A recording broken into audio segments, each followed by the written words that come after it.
আমার মা বোনদের জন্য বলতেছি, মা, যাকে আল্লাহ জান্নাতি নারীদের নেত্রী বানাইছে তার 1 নম্বর আমল হলো দৌড়ে এসে স্বামীর কপালে চুমা দিয়ে বলতেছে, আপনি যখন ঘরের মধ্যে আইছেন আমার কোরআন তেলাওয়াত চলবে না, জাতা ঘুরানো চলবে না। আল্লাহর পরে কাউকে যদি সেজদা দেওয়ার হুকুম থাকতো, রাসূল বলেছেন প্রত্যেকটা বউকে বলতাম তোমার স্বামীর পায়ে সেজদা করো।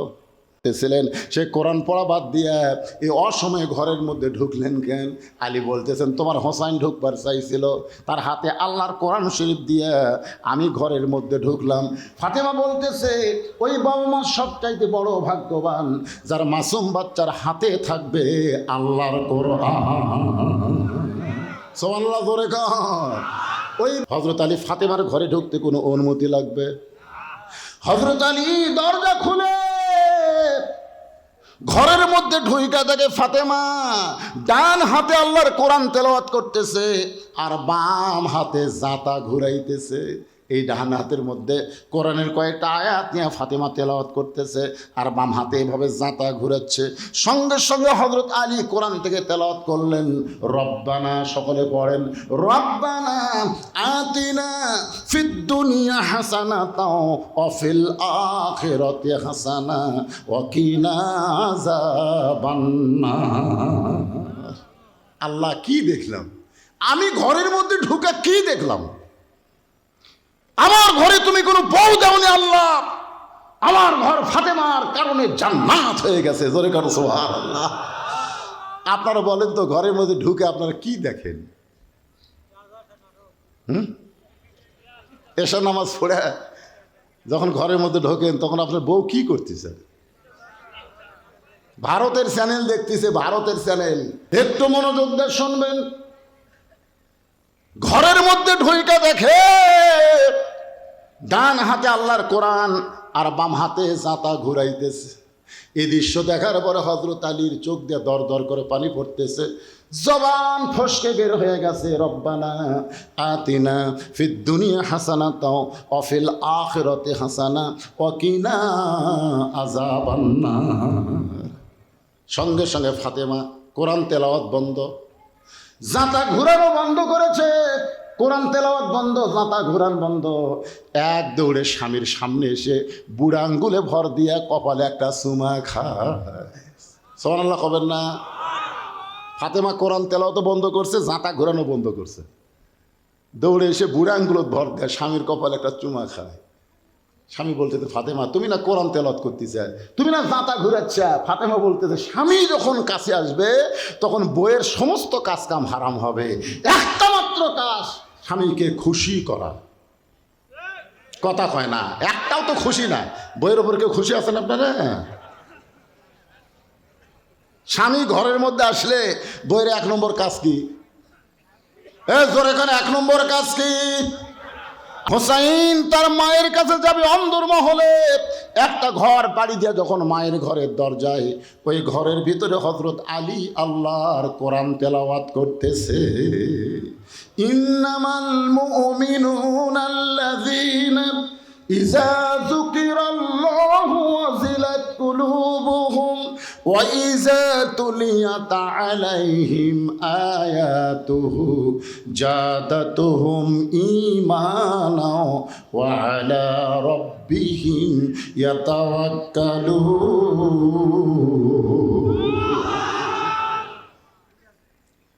হযরত আলী কি করতেছে? কোরআন তেলাওয়াত করতেছে, ঢুকতেই ঘর, আর ফাতেমা আছে ভিতরের ঘর। হযরত আলী কোরআন তেলাওয়াত করতেছে আর হোসাইন বাইরে থেকে দৌড়ে এসে মায়ের ঘরের দরজা। সঙ্গে সঙ্গে হযরত আলী কোরআন তেলাওয়াত বন্ধ করে, এই হোসাইন, বাইরে খেলাধুলা করা বাদ দিয়ে মায়ের ঘরের দরজাত কেন? এখন চিন্তা করেন, আপনি যতই কোরআন পড়েন, যতই আল্লাহর ইবাদত করেন, আপনার সন্তানের দিকে খেয়াল রাখার দরকার আছে না নাই? রে হোসাইন, এই বেড়া খেলাধুলা করতেছিলি, খেলাধুলা বাদ দেয়া তোর মায়ের ঘরের দরজা।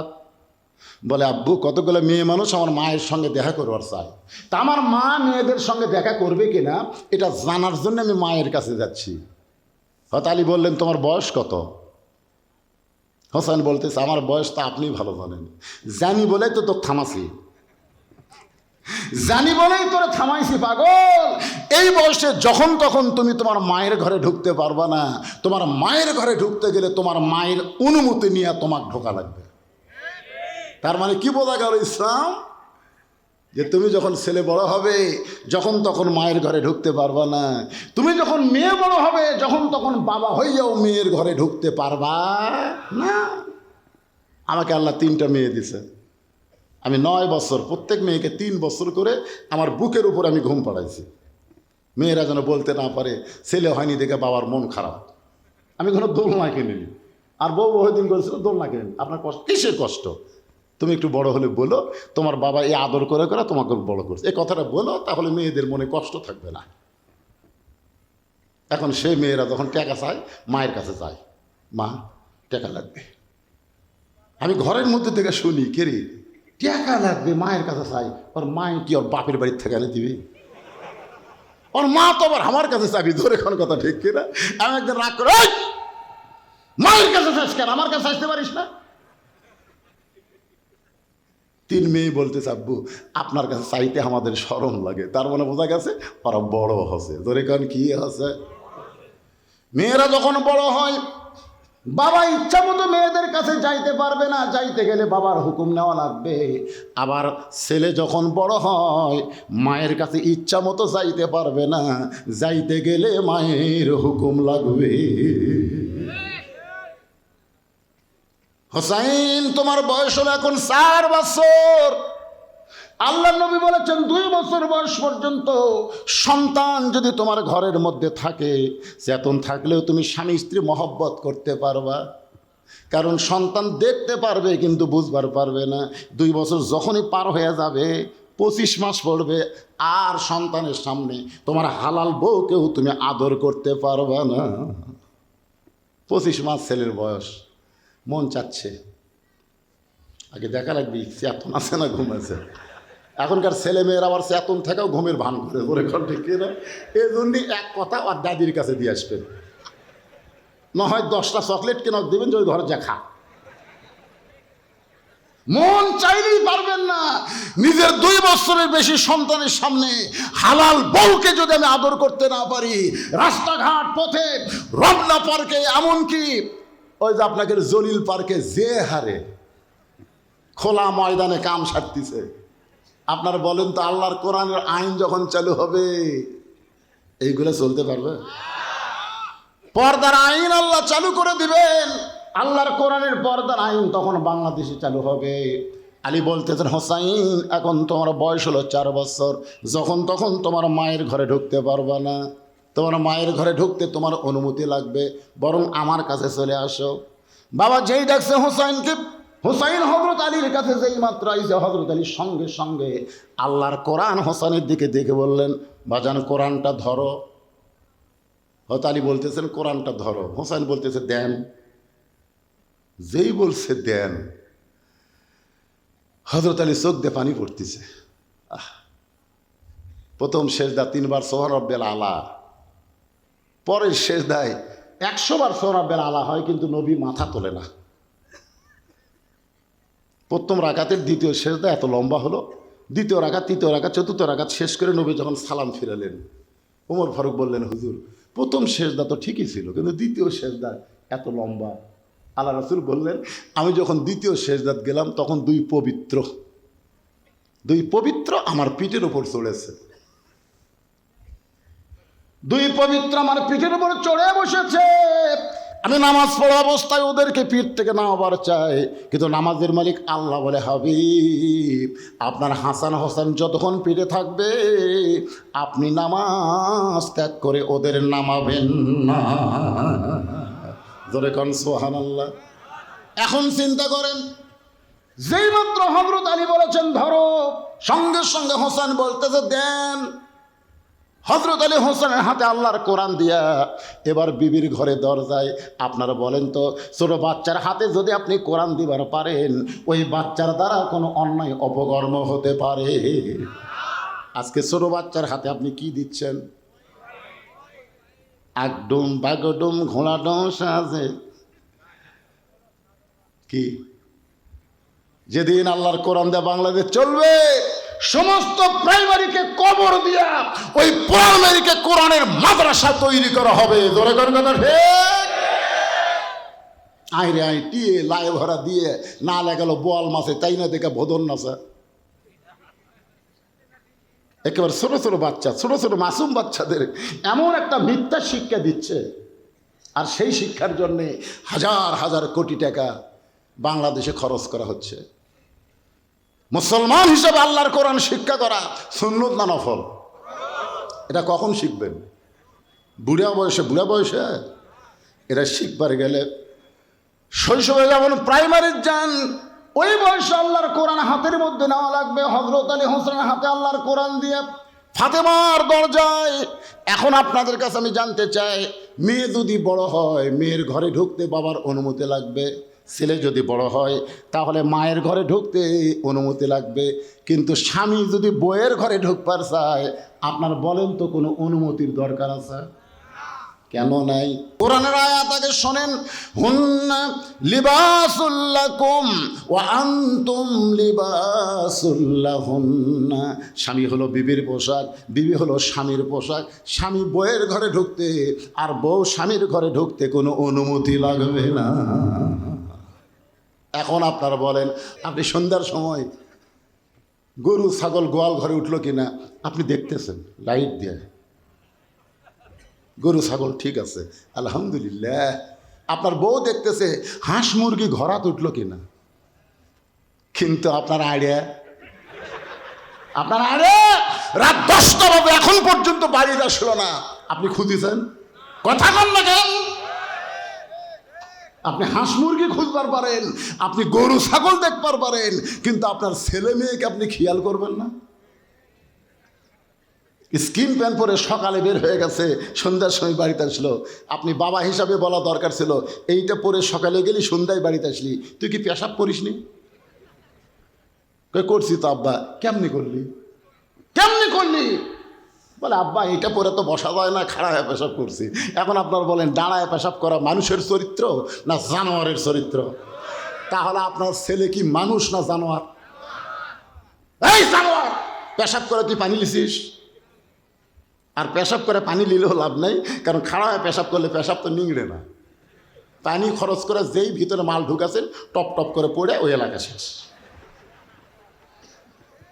এখন ওই এলাকায় এমনভাবে জার্ম পয়দা হলো, জীবাণু পয়দা হলো। আপনার ছেলে বিয়ার পরে বউ ভাত খাবি, আপনি তো সেই রকম পরিমণি থেকে বিয়ে করাচ্ছেন, কিন্তু আপনার ছেলের মালটা দেখছেন? মেয়েটার ভাত খাবে কিনা খেয়াল করে দেখছেন আপনি? আপনার মেয়ের দিকে আপনি খেয়াল করবেন, ছেলের দিকে খেয়াল করবেন। কু আনফুসাকুম ওয়া আহলিকুম নার। জাহান্নামের আগুন থেকে যদি বাঁচতে চাও, তুমি বাবা একলা বাঁচলে হবে না, তোমার আওলাদকে নিয়ে বাঁচতে হবে। জোরে কোন কথা ঠিক কি না? বাবা মা সবচাইতে বড় ভাগ্যবান যার মাসুম বাচ্চার হাতে থাকবে আল্লাহর কোরআন। ওগো স্বামী, হোসেন কেন ঢুকবার চাইছিল? সে হোসেনকে কোরআন দিয়ে আপনি কেন ঢুকলেন? আলী বলতেছেন, ফাতেমা দরজাত কতগুলো মেয়ে মানুষ দাঁড়ায় আছে, তারা একটু তোমার সঙ্গে দেখা করবার চাই, তুমি যদি অনুমতি দাও তাহলে দরজা খুলে দিব। ফাতেমা মুচকি মুচকি হাসে যে মেয়ের আমার সঙ্গে দেখা করবে, আমি অনুমতি দিলে আপনি দরজা খুলবেন? আলী বলতেছেন কি? ফাতেমা বলতেছেন, মেয়েরা যদি আমার সঙ্গে দেখা করতে চায় তাহলে আপনাকে কষ্ট করে পর্দার ব্যবস্থা করা লাগবে। পর্দার ব্যবস্থা করা কি সহজ না কষ্ট? কথা কয় না। ফাতেমা বলতেছে, মেয়েরা যদি আমার সঙ্গে দেখা করতে চায় আপনাকে কষ্ট করে পর্দার ব্যবস্থা করা লাগবে। আলী বলতেছেন, ফাতেমা মেয়েরা মেয়ের সঙ্গে দেখা করবে, এখানে আবার পর্দার কি আছে? ফাতেমা বলতেছে, স্বামী গো, আপনি বিশ্ব নন্দিত বড় আলেম হবার পারেন, কিন্তু পর্দা বিষয়ে আমার চাইতে আপনি কম জানেন। কথা কয় না। হযরত আলীকে ছোট আলেম না বড় আলেম? বিশ্ব নন্দিত, সব চাইতে আপনি বড় আলেম হতে পারেন, কিন্তু পর্দা বিষয়ে আমার চাইতে আপনি কম জানেন। আলী বলে, ফাতেমা তাহলে পর্দা বিষয়ে তুমি কি বলতে চাও? ফাতেমা বলে, স্বামী গো, যে কয়টা মেয়ে দরজায় দাঁড়িয়ে আছে আমার সঙ্গে দেখা করবে, আপনি কি তাদের চেনেন? মারাত্মক কথা। কিন্তু আমি একদিন আমার বউকে কইছিলাম, আমার চাচাতো ভাই যে বিয়ে করছে বউটা সুন্দরী, যেই কইছি আর বউ বলতেছে আপনি কবে থেকে লুচ্চা হলেন? আমি বললাম লুচ্চা কি? তা আপনার চাচাতো ভাইয়ের বউ সুন্দর, আপনি দেখলেন কেমনে? আপনি একটা আলেম। আমি সেই দিন কান ধরে তওবা করছি, কোনো মেয়ে মানুষ সুন্দরী দেখলে বইয়ের কাছে আর বলা যাবি না। আমি আর দেখবো না, তো আর দেখবো তো, যদিও দেখি ওই বইয়ের কাছে বলা যাবে না। ফাতেমা কিন্তু মারাত্মক প্রশ্ন করেছে, যে কয়টা মেয়ে দরজায় দাঁড়িয়ে আছে আপনি কি তাদের চেনেন? আলী বলে, ফাতেমা, এই দুনিয়াতে একজন মাত্র নারীকে আমি চিনি, যে হলো হাসান হোসাইনের মা। কুল্লিল মুমিনিনা ইয়াকুদ্দু মিন আবসারিহিম, যারা প্রকৃত মুমিন হবে তারা পর নারীর দিকে কোনোদিন তাকাবে না, তাদের নজর থাকবে সবসময় নিচের দিকে। আপনাকে নজর কোন দিকে? রাস্তা যখন চলেন তখন নজর কোন দিকে যায়? ও আমিলুস সালিহাত, সবচাইতে বড় নেক আমল হলো এটা কার বউ, কার বেটি, এটা কার বাড়ি, এইগুলো না দেখে রাস্তার দিকে তাকায় তাকায় চলতে হবে। মুমিনদের একটা বৈশিষ্ট্য, জোরে কোন ঠিক? আমি কিন্তু আমিলুস সালিহার উপর আলোচনা করতেছি। এরপরে সূরা আসরের 2টা পয়েন্ট আছে, ওয়াতাওয়াসাউ বিল হক, ওয়াতাওয়াসাউ বিস সবর। এই হকের কথা যখন বলবো না, ওয়াতাওয়াসাউ বিল হক, তখন কিন্তু ফাটাফাটি একটা ওয়াজ হবে। এবার কোনো অ্যাঙ্গেলে মার হবে না, ডাইরেক্ট মার, ধরে কোন কথা ঠিক কিনা? আমি আপনাদের 2টা নাম বলি, একটা হলো আজিজুল হক। আপনার নাম শুনছেন? বুখারী শরীফের যিনি বাংলা অনুবাদ করছে তার নাম কি? আজিজুল হক, শাইখুল হাদিস আজিজুল হক। ওনার একটা বেটা আছে, তার নাম হলো মামুনুল হক। এই ফ্যাসিস্ট হাসিনার আমলে এই বাপ বেটা 2 জনকে জেলখানার মধ্যে ঢুকানো হয়েছে, জোরে কোনো কথা ঠিক কিনা? আজিজুল হককে জেলখানায় আগে দিয়েছিল, অজুর পানি পর্যন্ত দেয়নি। আবার মামুনুল হককে মিথ্যা বানোয়াট মামলা দিয়ে 3 বছরের মতো তাকে জেলখানায় আটকায় রাখলো। ওয়াতাওয়াসাউ বিল হকের উপর যখন কথা আসবে 3 নম্বর পয়েন্টে, তখন এই হক জিনিসটা আজকে আমি আপনাদের সামনে ক্লিয়ার করে শোনাবো। রাজি আছেন তো সবাই? 4 নম্বর বিষয় হলো ওয়াতাওয়াসাউ বিস সবর। এখন 3 নম্বর বিষয় আলোচনা হচ্ছে আমিলুস সালিহাত, নেক আমল। পুরুষের 1 নম্বর নেক আমলের নাম হলো নামাজ, আর নারীদের 1 নম্বর নেক আমলের নাম কি? সবাই একটু বলেন না ভাই, নাম কি? পর্দা। কে রে? এক মুরব্বী উঠলো, আর পাশাপাশি আর একজন যুবক উঠতেছে, আর এরা পাগলার লাগাল দাঁড়িয়ে আছে। না না না, ফাঁকা তো আছে আগে থেকে, দাঁড়িয়ে থাকা বোঝেন চান্সে আছে, যে কোনো সময় চলে যায়, কিন্তু মাঝখানে বসে থাকা ওটা তো খুব কঠিন। আমি বহু মুসল্লিকে মসজিদে দেখছি ইচ্ছা করে বারান্দার নামাজ পড়ে। আমি বললাম, কে রে ভাই, আজান দেওয়ার পরে আসছেন মসজিদের ভিতরে সামনে কাতার যান? না হুজুর, ঠেলা পাসি। একদিন মাগরিব নামাজ সামনে কাতার পড়ে বার হওয়ার নিয়ত করে দেখি পিছন দিকে নিয়ত হয়ে গেছে। হায় হায় রে, আমি নামাজ 2 রাকাত সুন্নত পড়ে দেখি এরকে 1 রাকাতে হয় না। সেদিন তার তওবা করছি, আগে আসলো বারান্দা। এই যারা দাঁড়িয়ে আছে এরা হলো বারান্দা মার্কা। জোরেখন কি মার্কা? এরা মসজিদের মধ্যে বসবার চাবি না তো। আর যারা বসে আছেন আপনাদেরকে বলি, একটু ধৈর্য ধরেন। ওয়াতাওয়াসাউ বিস সবর, ইন্নাল্লাহা মা'আস সাবিরিন। ধৈর্যশীলদের সঙ্গে কে আছে? 15.5 বছর ধৈর্য ধরেছেন, তাহাজ্জুদের নামাজ পড়ে আল্লাহর কাছে বিচার দিয়েছেন। আমার এলাকার একজন হুজুরকে আমি দেখি সবসময় বলে, আল্লাহ তোমার কাছে হাসিনার বিচার দিলাম, তোমার কাছে হাসিনার বিচার দিলাম। আমি বললাম, হুজুর হাসিনার বিচার আল্লাহর কাছে না দিয়া জজ কোর্টে যান, হাইকোর্টে যান, সুপ্রিম কোর্টে যান।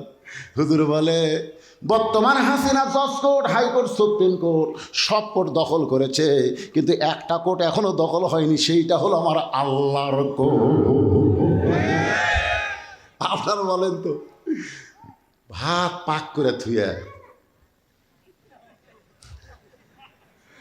সেনাপতি, প্রধান সেনাপতিকে বলতেছে, আমাকে 45 মিনিট টাইম দাও। 45, 1 ঘন্টা টাইম দাও আমাকে, 1 ঘন্টা টাইম দাও, 2 ঘন্টা টাইম দাও। বলতেছে না, যে হারে পঙ্গপালের মতন আসতেছে। দুপুর পর্যন্ত আমরা মনে করছি ঢাকা ফাঁকা, কেউ নেই। জোহরের নামাজ পর্যন্ত বোঝা গেল ওই শহীদ মিনারে 50-60 জন চেঁচা করতেছে।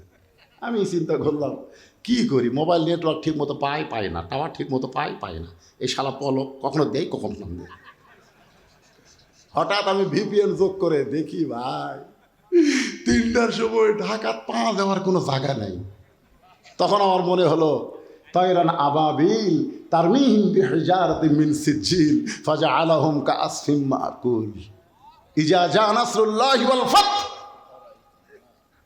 বিজয় কোনো মানুষের শক্তি নয়, বিজয় হলো আল্লাহর সাহায্য। জোরে কোন কথা ঠিক?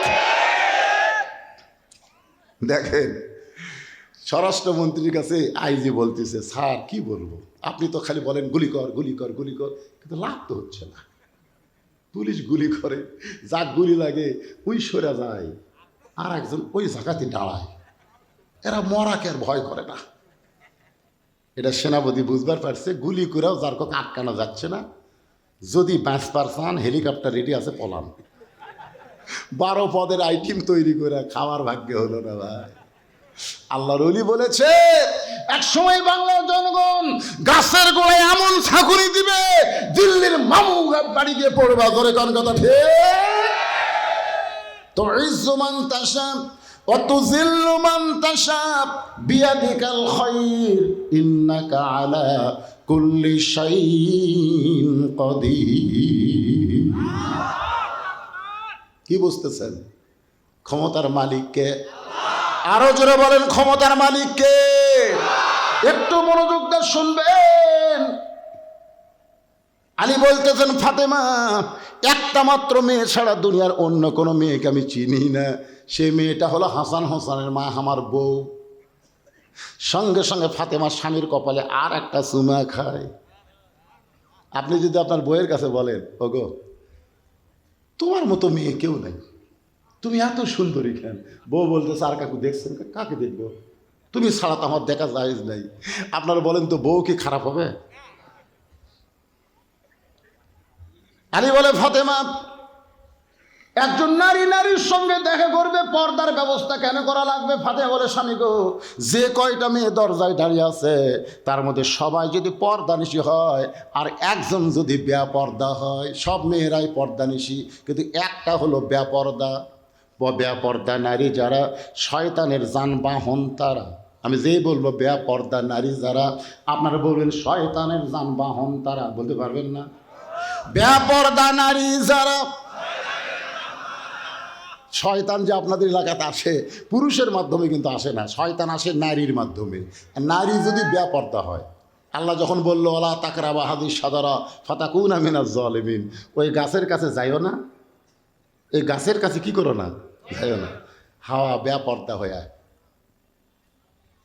হাওয়া কিন্তু বেপর্দা হয়ে গাছের দিকে তাকালো, তাকে কয় দেখি তো আর একটু সামনে যায়, যেই গাছে থেকে লাল টুকটুকা ফল, এত সুন্দর ফল রে, আর সেই গাছের কাছে যাওয়া আল্লাহ নিষেধ করলো। ইতিমধ্যে শয়তান মোসত্তাহ দিল, আমি তো আদমের কাছে জীবনেও যাবার পারবো না, তোকে যখন পাইছি আদম অখার আমি ছাড়তেছি না, ওকে আমি সেজদা না দিয়ে শয়তান হনরে। বেপর্দা নারী যারা শয়তানকে দাওয়াত করে তারা, বেপর্দা নারী যারা শয়তানের যানবাহন তারা। সমাজের মধ্যে একটা যদি বেপর্দা নারী থাকে, এই গোটা সমাজের যুবক নষ্ট হয়ে যাবে। আপনারা বলেন তো পরিমণি কি বেশি? আপনার মুরব্বীরা বুঝবেন না বাবা, এটা হুর পরি লয় রে, এটা পরিমণি। একটা পরিমণি লক্ষ লক্ষ যুবকের চরিত্র নষ্ট করেছে। এই যুবকেরা কোনোদিন খারাপ হইতো না, বেপর্দা পরিমণির কারণে তারা খারাপ হয়ে গেছে। আমার মা বোনেরা পর্দার আলোচনা করতেছে, আমার একটু গুরুত্ব দিয়ে শুনবেন। একটা মেয়ে যদি বেপর্দা হয় আর সেই মেয়ের সাথে আমি ফাতেমা সরাসরি যদি কথাবার্তা বলি, তাহলে মেয়েটা আমার চোখের চেহারা, মুখের চেহারা, আমার গায়ের রং পরপুরুষের কাছে বলতে পারে। একটা পরপুরুষকে গিয়ে যদি বলে ফাতেমার চোখের সাইজ এরকম, ফাতেমার মুখের সাইজ এরকম, তাহলে বলো গো স্বামী পর্দার মধ্যে থাইক আমার লাভটা কি? বরং আমি ফাতেমা মেয়েদের সঙ্গে দেখা করতে গেলেও পর্দার ব্যবস্থা করতে হবে। এমন মেয়ে ফাতেমা গভীর রাত্রে মৃত্যুবরণ করেছে, তাকে হযরত আলী কবর দেওয়ার পরে আল্লাহকে বলতেছে, আল্লাহ পর্দানিশী ফাতেমার কবরটাকে তুমি কবুল করে নাও। দোয়া করার সঙ্গে সঙ্গে থেকে সামনে কয়েকটা পুরাতন কবর দেখা যায়। এইমাত্র ফাতেমার কবর দিল, সেই নতুন কবর নাই, গোটা জান্নাতুল বাকি হযরত আলী দৌড়ায় বলে ফাতেমার কবর, এখনই কবর দেওয়া হলো, সে কবরটা গেল কোন জায়গায়? কে যেন ডাকতে বলে, আলী রে, ফাতেমা আমার পর্দানিশী, আমি আল্লাহ জহুরা ডিগ্রি দিয়া ফাতেমার কবরটাকে কিয়ামত পর্যন্ত পর্দা করে দিয়েছি। নবীর চাচা আবু তালেব মৃত্যুর বিছানায় যখন শায়িত হয়ে গেছেন, আল্লাহ রাসূল বললেন, চাচা মরেই যখন যাবেন, মরার আগে একবার বলেন লা ইলাহা ইল্লাল্লাহ মুহাম্মাদুর রাসূলুল্লাহ। চাচা বললেন, বাজান মরি যখন যাচ্ছি বাপদাদার ধর্ম ত্যাগ করব না। এখান থেকে প্রমাণ হলো অন্য ধর্মে জন্ম নিয়ে মুসলমান হওয়া খুবই কঠিন। আপনারা বলেন, আল্লাহকে এই কঠিন জিনিসটা আমাদের জন্য রাখছেন? একেবারে মুসলমানের ঘরেই আল্লাহ আমাদের কবুল করেছেন। খুশি না বেজার? এই জন্যে সকলে বলি আলহামদুলিল্লাহ। আছেন আমার মুক্তার, আছেন আমার বারিস্টার, শেষ বিচারের হাইকোর্টেতে তিনি আমায় করবেন পার, আমি পাপী রাসূল জাবিনদার। আপনারা বলেন তো, বাবা আদম আলাইহিস সালাম থেকে ঈসা নবী পর্যন্ত কোনো নবী তার উম্মতের ব্যাপারে জাবিন নিতে পারবেন? পারবেন? এ ক্ষমতা আল্লাহ কি দিছে তাদের? সমস্ত নবীরা যখন ইয়া নফসি বলে কানবে, আমার কি হবে, আমার কি হবে, ওই সময় কেবলমাত্র আমাদের নবী আল্লাহর কাছে উকিল হয়ে, বারিস্টার হয়ে আমাদের ব্যাপারে জেরা করে আমাদেরকে সুপারিশ করে জান্নাতে পৌঁছে দিবে। এমন নবীর উম্মত হওয়াতে খুশি না বেজার? এই জন্যে সকলে আর একবার বলি আলহামদুলিল্লাহ। আমরা যে কোরআন থেকে তাফসির শুনব, যে কোরআনের তাফসির মাহফিল আজকে ব্যাপী 3 দিন এখানে হবে, সেই কোরআন সম্পর্কে আমাদের সাধারণ একটা আইডিয়া থাকা দরকার। মন চাইলেই কিন্তু কোরআন আপনি ধরতে পারবেন না, শুনতে পারবেন। আবু জেহেল তো শোনার দিক দিয়ে 1 নম্বর। আল্লাহ নবী যখন কোরআন তেলাওয়াত করত, 1 নম্বর শ্রোতা ছিল আবু জেহেল। সারা রাত কোন দিক দিয়ে গেল বুঝবারই পারেনি। সকালবেলা গিয়ে মিটিংয়ের মধ্যে বলতেছে, এত সুন্দর কোরআনের বাণী, রাতটা কোন দিক দিয়ে গেল আমি বুঝবারই পারিনি। আবু সুফিয়ান বলে, নেতা, যেই কোরআন শুনতে এত ভালো লাগে, রাত যায় বোঝা যায় না, সেই কোরআন ধরলে অসুবিধা কি? আবু জেহেল জিব্বাত কামল খাসে, কারণ শোনা আর ধরা দুইটা এক না। বাংলাদেশের 90% মুসলমান কোরআন শোনে কিন্তু কোরআনকে গ্রহণ করে না। কোরআন যদি গ্রহণ করত, বাংলাদেশে কোনো মানুষের আইন চলতো না। ধরে কোন কথা ঠিক কি না? আজকে শয়তানেরা বলে সংবিধানের দোহাই দেয়, পবিত্র সংবিধান পরিবর্তন করা যাবে না। সংবিধান কি আল্লাহর? যে সংবিধানে বাংলাদেশ চলে, এই সংবিধান কি আল্লাহর? এই সংবিধান হলো মানুষের তৈরি করা। জোরে কোন কথা ঠিক কি না? মানুষের তৈরি করা সংবিধানকে পবিত্র সংবিধান বলা যাবে? আর সেইটার দোহাই দিয়ে রাষ্ট্রপতি চুপ্পু এখনো বসে আছে। জোরে কোন ঠিক কি না? হাসিনা পলায় গেল, চুপ্পুরে সরান যাচ্ছে না। একটাই হলো সংবিধান। কি মনে করতেছেন? মানুষের তৈরি আইন, মানুষের তৈরি সংবিধান মুসলমানের রাষ্ট্রে চলতে পারে, চলতেছে। কারণ কি? আমরা খালি ওয়াজ শুনতেছি। এই যে কোরআন, আমি যদি আপনাদেরকে বলি আসেন ধরেন তো, তখন আপনি চিন্তা করবেন শরীর ঠিক আছে কিনা, এটা ধরার মতন পজিশনে আমি আছি কিনা। দেখেন, ধরবার গেলে আপনার খেয়াল করা লাগবে, আগে খেয়াল করা লাগবে আমার শরীর। পারবেন? এটা ধরবার গেলে আপনার মনে হবে লা ইয়ামাসসুহু ইল্লাল মুতাহহারুন। ততক্ষণ পর্যন্ত এটা স্পর্শ করা যাবে না যতক্ষণ পর্যন্ত পবিত্র না হবে। পবিত্র না হয়ে যেই কোরআন স্পর্শ করা যায় না, সেই কোরআনের আইন দিয়ে যদি বাংলাদেশ চলে, এই বাংলাদেশ কেমন হবে? খালি ভালো। হ্যাঁ, আবু জেহেল জিব্বাই কামড় দিয়ে বলতেছে, আবু সুফিয়ান, এই কোরআনকে যদি গ্রহণ করি তাহলে তোর আমার নেতৃত্ব চলবে না, আসল নেতা হয়ে যাবে আব্দুল্লাহ রেতেমপোলা। আজকে বাংলাদেশে কোরআন দিয়ে যদি রাষ্ট্র চলে, ওই সমস্ত নাস্তিকদের বুকে বড় আগুন লেগে গেছে, টুপিওয়ালা দাড়িওয়ালা আলেম ওলামার বাংলাদেশ হয়ে যাবে। জোরে গান কথা, হে কথা বলেন। একজন আমারে বলে, হুজুর আপনি যে এত জুব্বা হাব্বা পুরা থাকেন, পেশাব করবার গেলে আপনার সমস্যা হয় না? মানে ওদের ধারণা আমরা টুপিওয়ালা দাড়িওয়ালা জুব্বাওয়ালা আমরা খুব বিপদে আছি, পেশাব করতে গেলে আপনার সমস্যা হয় না। আমি বললাম কেন ভাই? বলে এইটা সামাল দেওয়াই তো কঠিন। চিন্তা করতেছে পেশাব করবার যায় যদি আমরা জুব্বা সামাল দিবার না পারি, তাহলে রাষ্ট্রের চেয়ারে বসে আমরা দেশ কেমনে সামাল দিব? ওরা কিন্তু এটাই বুঝাবার চাচ্ছে। তোর ঠিক রে, টুপিওয়ালা জুব্বাওয়ালারে তোমরা চিনো না। আপনার বলেন তো, আজকে এখানে মাইকে ঘোষণা করা হলো জামাত ইসলামের আমির এখন আপনাদেরকে শুভেচ্ছা বক্তব্য দিবে। 5ই আগস্টের আগে জামাতের নাম নেওয়া গেছে? বক্তব্য তো দূরের কথা, নাম দিলেই মাহফিল শেষ। কি বুঝতেছেন? কি বুঝতেছেন? জামাত ইসলামের আমির আজকের শুভেচ্ছা বক্তব্য দেয়।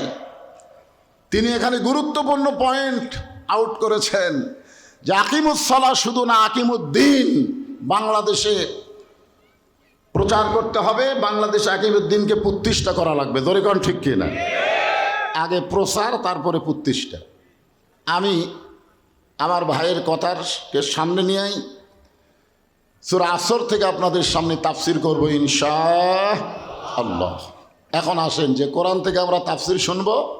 কোরআনের প্রথম কথা হলো জালিকাল কিতাব লা রাইবা ফীহি হুদাল লিল মুত্তাকিন। মারাত্মক কথা।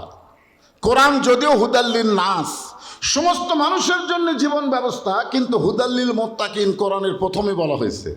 এখানে বলার পিছনে কারণ আছে না নাই? জোরে কোন আছে না নাই?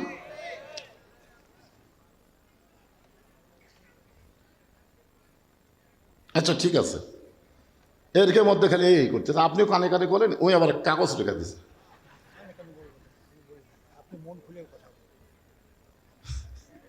না না না, এরকে একটা কালেকশন। এই যে বিশাল খরচ, মনে করতেছে হুজুর তো কি ওয়াজ করতে কি করে, শেষে লোক ভাঙ্গায় যায় নাকি? কে রে পাগলা, আমি সেই বক্তা? আমি কি ঢাকার থেকে আসছি কে রে পাগলারা? ভিতরের খোরাক কোরআন দিয়ে এই বক্তা দেয়, যার কারণে মানুষ পাগলা হয়ে যায়। আজকে 3 দিনের মাহফিল, প্রথম দিনে এত লোক আসবার কে কথা, শেষের দিনে লোক হবে। আজকে ভুল করে এরা প্রথম দিনই চলে আসছে। তো ভাই যার এদের ভিতরে একটু এরকম এরকম এরকম করতেছে। তা আমি আপনাদেরকে 5টা মিনিটের জন্য একটু রুমাল গামছা দিয়ে ভিতরে দেবো, আপনার টাকাটা দিয়ে দেন তো। আমি একটা অনেকদিন পর আইছি এই ছাত্রায়, বহুদিন আগে আইছিলাম, বহুদিন পর আইছি, একটা প্রাণ খোলা ওয়াজ করবো। শুনতে রাজি আছেন? হ্যাঁ, একজনও নড়াচড়া করবেন না। ব্যাগ পার্টি কোথায় নাই? ব্যাগ পার্টি ভিতরে ঢোকো, ঢোকো ভিতরে।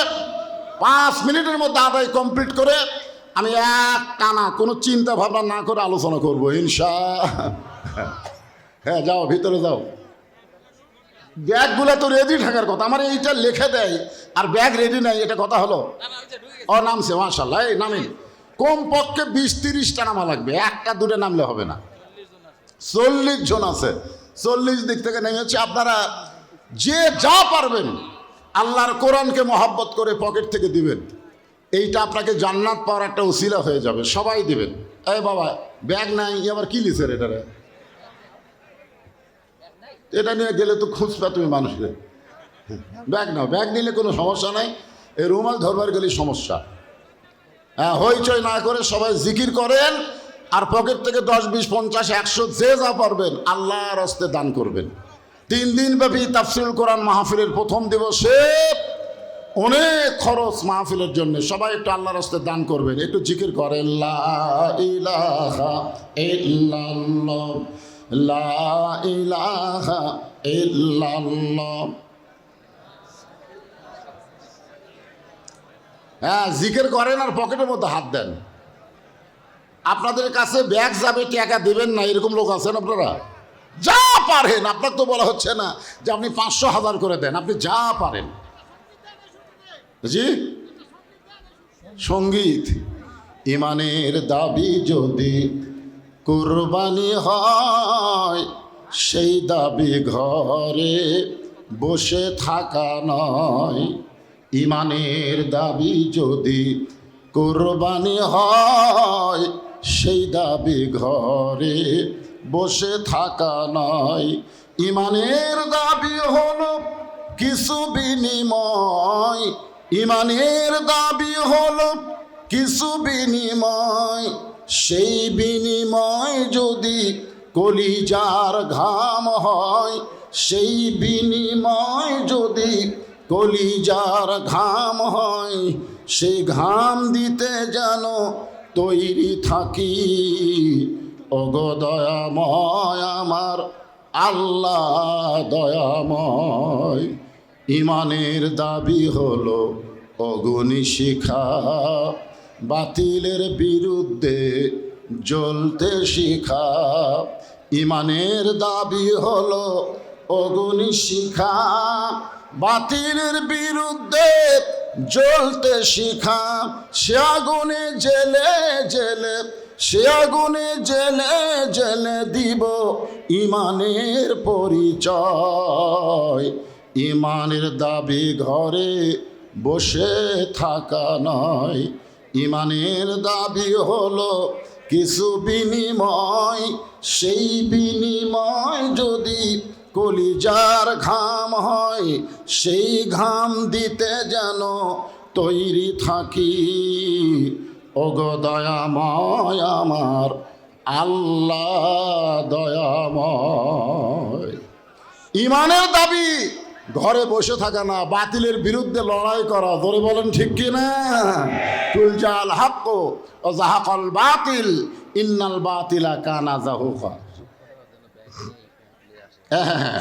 হ্যাঁ, ঠিক কথা। এই ব্যাগগুলো যেন অন্যদিকে না যায়। হ্যাঁ, সমস্ত ব্যাগগুলো যেন স্টেজে চলে আসে, মঞ্চে যেন চলে আসে। মহিলা প্যান্ডেলেও যেগুলো ব্যাগ আদায় হচ্ছে, আপনারা সবগুলো ব্যাগ জমা দেবেন। আবার অন্য সাইডে গেলে বিপদ। বিশ্বস্ত লোককেই ব্যাগ দেওয়া দরকার, যার তার হাতে দেওয়া যাবে না। অনেক ছেলে আছে হেরোইন করে, গাঁজা খোর, ধরে এখন ঠিক কিনা?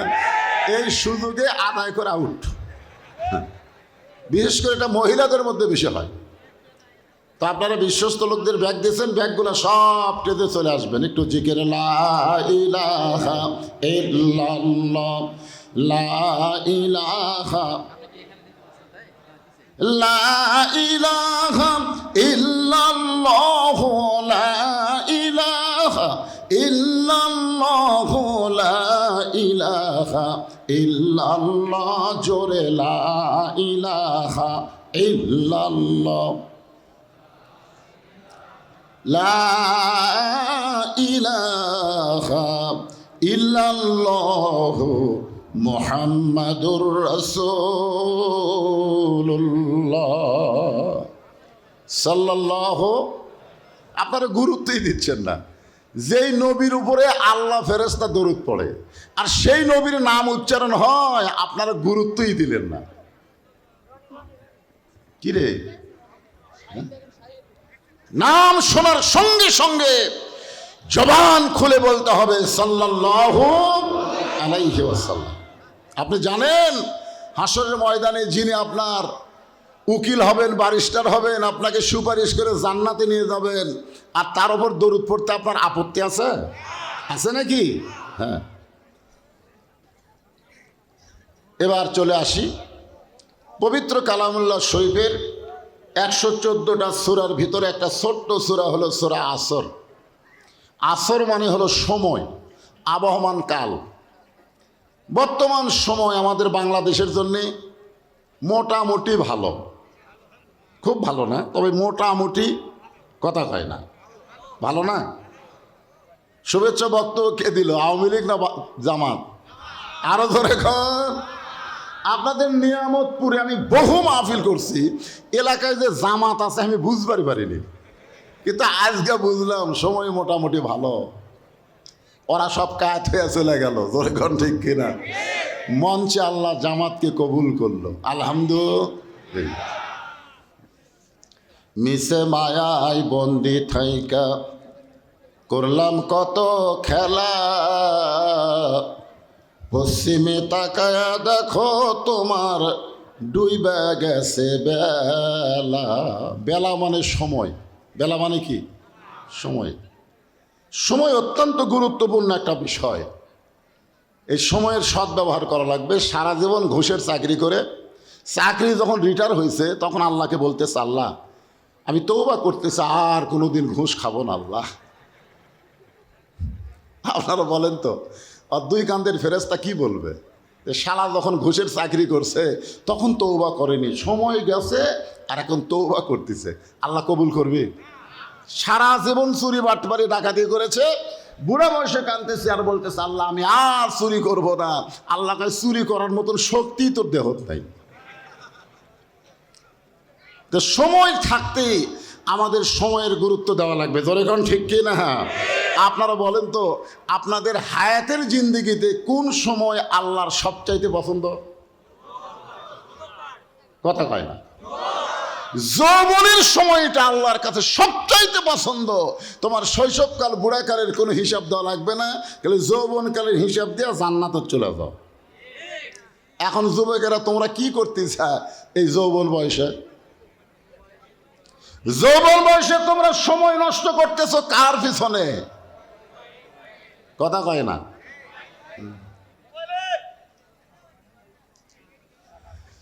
সময়ের শপথ আল্লাহ কেন করলেন?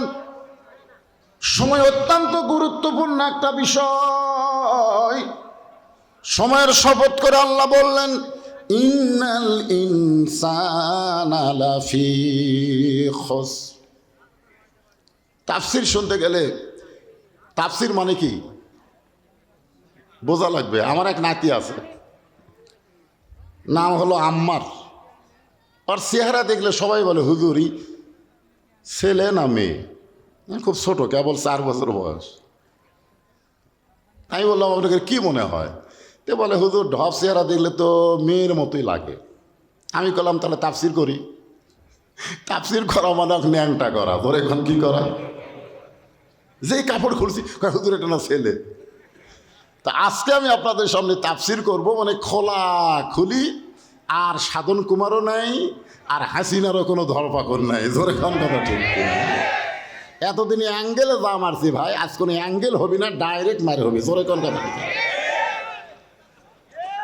15.5 বছর ধরে আমি হক কথা কিন্তু বাদ দেইনি, কিন্তু ডাইরেক্ট না বলে অ্যাঙ্গেলে মার দিছি, জোরে কোন ঠিক কিনা? হ্যাঁ, কিন্তু আজকার অ্যাঙ্গেল আছে। হ্যাঁ হ্যাঁ, একটু ডাবে বসো। কয় টাকা দিলে? ব্যাগের খবর কি রে? ইন্না মানে নিশ্চয়, ইনসান মানে মানুষ, লাফি মানে ভিতরে, খুসরুন মানে ক্ষতি, একত্রে অর্থ হবে নিশ্চয় প্রত্যেকটা মানুষ ক্ষতির ভিতরে। প্রত্যেকটা মানুষ ক্ষতির ভিতরে। মানুষটা এটা কি লিঙ্গ? লিঙ্গ বোঝেন না? এই যে আমার ভাই বলছে উভয় লিঙ্গ। আচ্ছা, উভয় লিঙ্গর মধ্যে আমরা কয় লিঙ্গ বুঝি? উভয় লিঙ্গর মধ্যে কিন্তু আমরা সাধারণত 2টা লিঙ্গ বুঝি, একটা হলো পুরুষ লিঙ্গ আর একটা হলো স্ত্রীলিঙ্গ, যেরকম ঠিক কিনা? তাহলে স্ত্রী পুরুষ, পুরুষ স্ত্রী, হিজরা কুটি। আপনার বলেন তো হিজরা কাকে বলা হয়? যারা বলে পলাবো না পলাবো না পলাবো না, আবার পলা যায়, এরাই কিন্তু পুরুষও না নারীও না, এরাই হলো হিজরা, জোরে কোন কথা ঠিক? আমাকে একজন বলছে হুজুর পুরুষ মানুষ মারা গেলে 3 কাপড় দেওয়া হয়, মেয়ে মানুষ মারা গেলে 5 কাপড় দেওয়া হয়, হিজরা মরলে কয় কাপড়?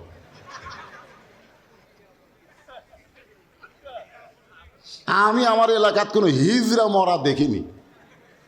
আপনাকে এলাকাত কোনো হিজড়া মরিছে? কথা কয় না একেবারে। কে নওগাঁ বাস স্ট্যান্ডে গেলে রাত্রেবেলা বহু হিজড়া দেখা যায়। কিছুদিন আগে এক হিজড়া আমারে সালাম করে 50 টাকা দিল। আমি কইলাম মেয়ে মানুষ সালাম করলো, পরে দেখি মেয়াও না মরদ না, হিজড়া। একটু মনোযোগ দিবেন, হিজড়াও মানুষের মধ্যে পড়বে। সেই হিজড়া মারা গেলে কয় কাপড়, আমি আজকে আপনাদের কোরআন হাদিসের দলিল দিয়ে বলবো ইনশাআল্লাহ। তবে আসেন একটু মনোযোগ দিয়ে শোনেন। মানুষগুলো ক্ষতির মধ্যে। আল্লাহর যত সৃষ্টি আছে সবচাইতে উত্তম সৃষ্টির নাম হলো মানুষ। এই মানুষের সৃষ্টির কথা বলতে গিয়া আল্লাহ 4টা শপথ করেছে। জোরে বলেন কয়টা? 1 নম্বর শপথ হলো তিন, 2 নম্বর হলো জাইতুন, 3 নম্বর অতুরি সিনিন, 4 নম্বর শপথ হলো ওয়াহাজাল বালাদিল আমিন। এরপরে আল্লাহ বললেন লাকাদ খলাকনাল ইনসানা ফি আহসানি তাকবীর। আপনারা বলেন তো, কোনো মানুষ যখন শপথ করে যে আল্লাহ শপথ করে বলতেছি এবার দাঁড়ি পল্লাদ ভোট দেব, আমাদের আর কোনো বলার কিছু আছে? আবার শপথ যখন করছে তাহলে দিবেই। মানুষ মিথ্যা কথা বলে, এই জন্য মানুষের শপথ করা লাগে। আপনারা বলেন তো আল্লাহ কি মিথ্যা কথা কয়? কিন্তু আল্লাহ এখানে 4টা শপথ কেন করলেন? 4টা শপথ করে আল্লাহ বুঝাইলেন মানুষ কোনো তুইয়া মুইয়া সৃষ্টি না। মানুষ হচ্ছে আল্লাহর সবচাইতে পছন্দনীয় মহব্বতের ভালোবাসার সৃষ্টি। জোরে কোন কথা ঠিক কি না? এই জন্য সবাই আমার সঙ্গে বলবেন আদর করে, বলেন বলেন, আদর করে মানুষ আল্লাহ বানায়া কেমনে দিবেন ক্ষতির মধ্যে ফেলিয়া। লাফি খুসরুন। আমরা গজলে বললাম এত আদর করে আল্লাহ মানুষ তৈরি করছে, সেই মানুষ ক্ষতির মধ্যে পড়ুক, এটাকে আল্লাহ চায়? চায় না। আপনারা দেখবেন যেখানে আল্লাহ ইবাদতের কথা বলেছেন সেখানে বলেছেন অমা খালাকতুল জিন্না ওয়াল ইনসা ইল্লা লিয়াবুদুন। জিন এবং মানুষকে আমার ইবাদতের জন্যই সৃষ্টি করেছি। কিন্তু ক্ষতির কথা যখন বললেন তখন আল্লাহ জিনক বাদ দিলেন। এখানে আল্লাহর বলা দরকার ছিল ওই আয়াত অনুযায়ী যে ইন্নাল জিন্না ওয়াল ইনসানা লাফি খুসর, নিশ্চয় জিন এবং মানুষ ক্ষতির ভিতরে।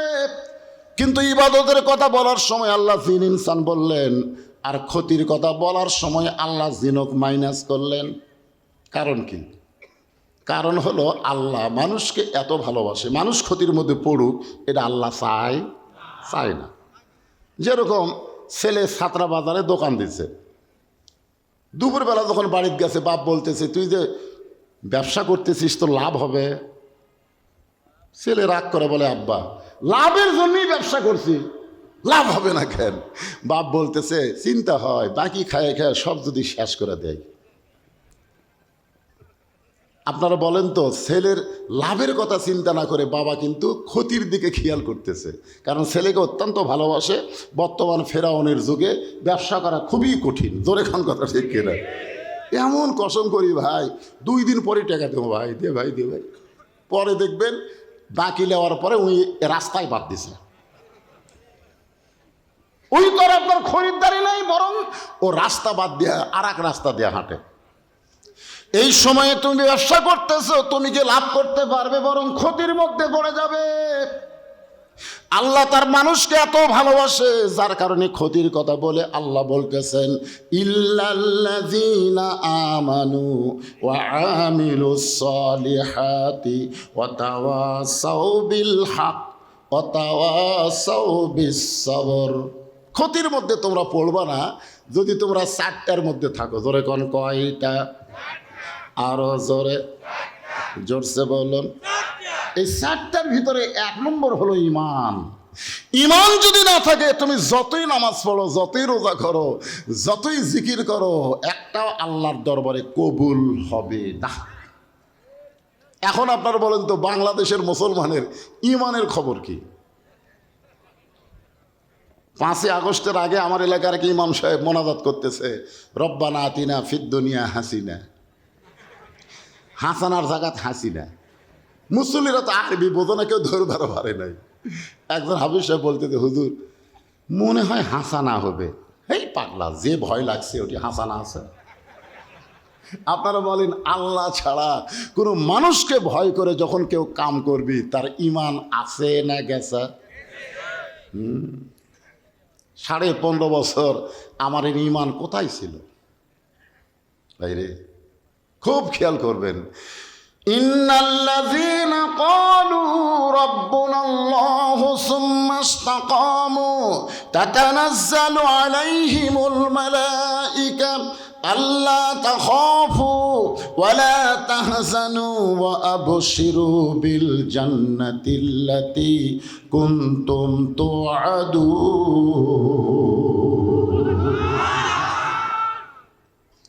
ঈমান সবাই একটু যাচাই করে দেখেন তো, আমাদের ঈমানের খবর কি? আপনার পকেটে যদি 500 টাকা, আপনার কাছে যদি 500 টাকার 20টা নোট থাকে, আপনি যদি ছাত্রা বাজারে বাজার করতে আসেন, আপনি ওই টাকাটা কোন জায়গাতে রাখবেন এটা কি কেউ বলে দেওয়া লাগবে? কি জন্যে? কারণ মানুষের মধ্যে কিন্তু পকেট মারা আছে, জোরে কোন আছে না নাই? সব পকেট থাকলেও টাকা রাখা যাবে না, এমন পকেটে রাখা লাগবে, গোপন পকেট, মাঝে মধ্যে আবার চেক করা লাগবে। বাজার করবেন, আপনি টাকার দাম বুঝলেন, এই কারণে টাকা চেক করে দেখতেছেন আছে না গেছে। কিন্তু আমরা ইমানের দাম বুঝলাম না, বর্তমানে আমাদের ইমান আছে না গেছে একটু চেক করার দরকার আছে না নাই? আপনারা সবাই একটু চেক করে দেখেন তো কি খবর। আল্লাহ রাসূল বললেন, ইকরার বিল লিসান, তাসদিক বিল জানান, আমল বিল আরকান, এরই নাম হলো ঈমান। জবানে বলতে হবে লা ইলাহা ইল্লাল্লাহ, শুধু জবানে বললে হবে না, তাসদিক বিল জানান। পরীক্ষা হবে তো, লিয়াবলুয়াকুম আইয়ুকুম আহসানু আমালা, পরীক্ষা হবে। উকিল বলতেছে, ভাই আপনি একটা দলের আমির, আপনার ফাঁসির রায় হয়ে গেছে, যে কোনো মুহূর্তে কার্যকর হবে। যদি আপনি বাঁচতে চান, রাষ্ট্রপতির কাছে একটা দরখাস্ত লেখেন, রাষ্ট্রপতি যদি আপনাকে মাফ করে দেয় তাহলে আপনার ফাঁসি হবে না। ইমানদার বুকে হাত দিয়ে বলতেছে, যে উকিলে তুই যে রাষ্ট্রপতির কাছে আমাকে দরখাস্ত লিখতে বললি, আমি আমার জীবনে 3টা রাষ্ট্রপতিকে ক্ষমতা থাকা অবস্থায় মরা দেখছি। একটা হলো বঙ্গবন্ধু শেখ মুজিবুর রহমান, একটা হলো জিয়াউর রহমান, একটা হলো জিল্লুর রহমান। যে সমস্ত রাষ্ট্রপতি ক্ষমতা থাকতে মরে যায়, কোনো ইমানদার বাঁচার জন্য তাদের কাছে দরখাস্ত লিখবে না। ধরে কোন কথা ঠিক? উকিল বলতেছে তাহলে আপনার ফাঁসি হবে। ইমানদার কি কানবি নাকি? উকিল বলতেছে গোয়ারকির কারণে আপনার ফাঁসি কার্যকর হবে।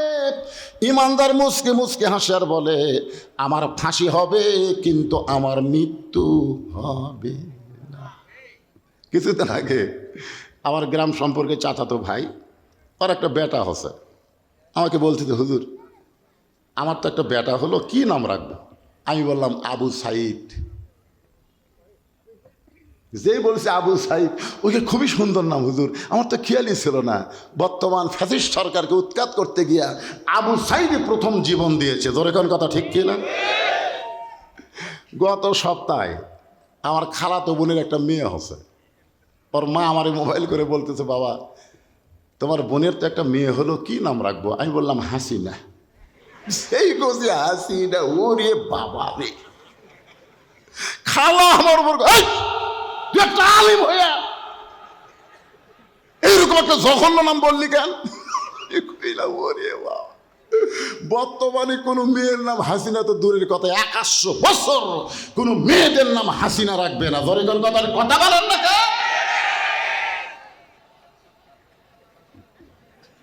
রাখবে কে ভাই?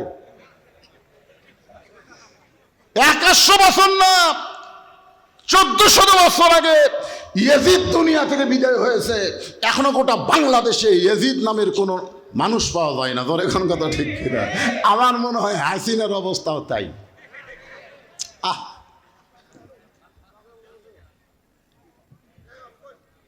এখানে কি গল্প হয় রে? ওয়ালা তাকুলু লিমান ইউকতালু ফি সাবিলিল্লাহি আমওয়াতুন বাল আহইয়াউ ওয়ালাকিন লা তাশউরুন।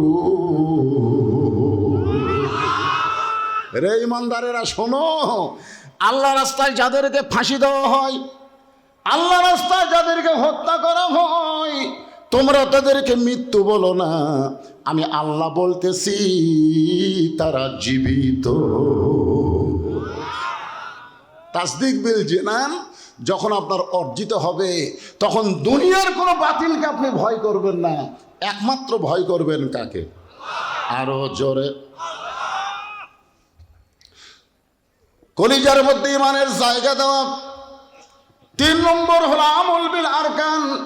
ইমান অনুযায়ী আমল করা লাগবে, ইচ্ছা মতো আমল করা যাবে না, ইমান অনুযায়ী আমল করা লাগবে। আমল বিল আরকান।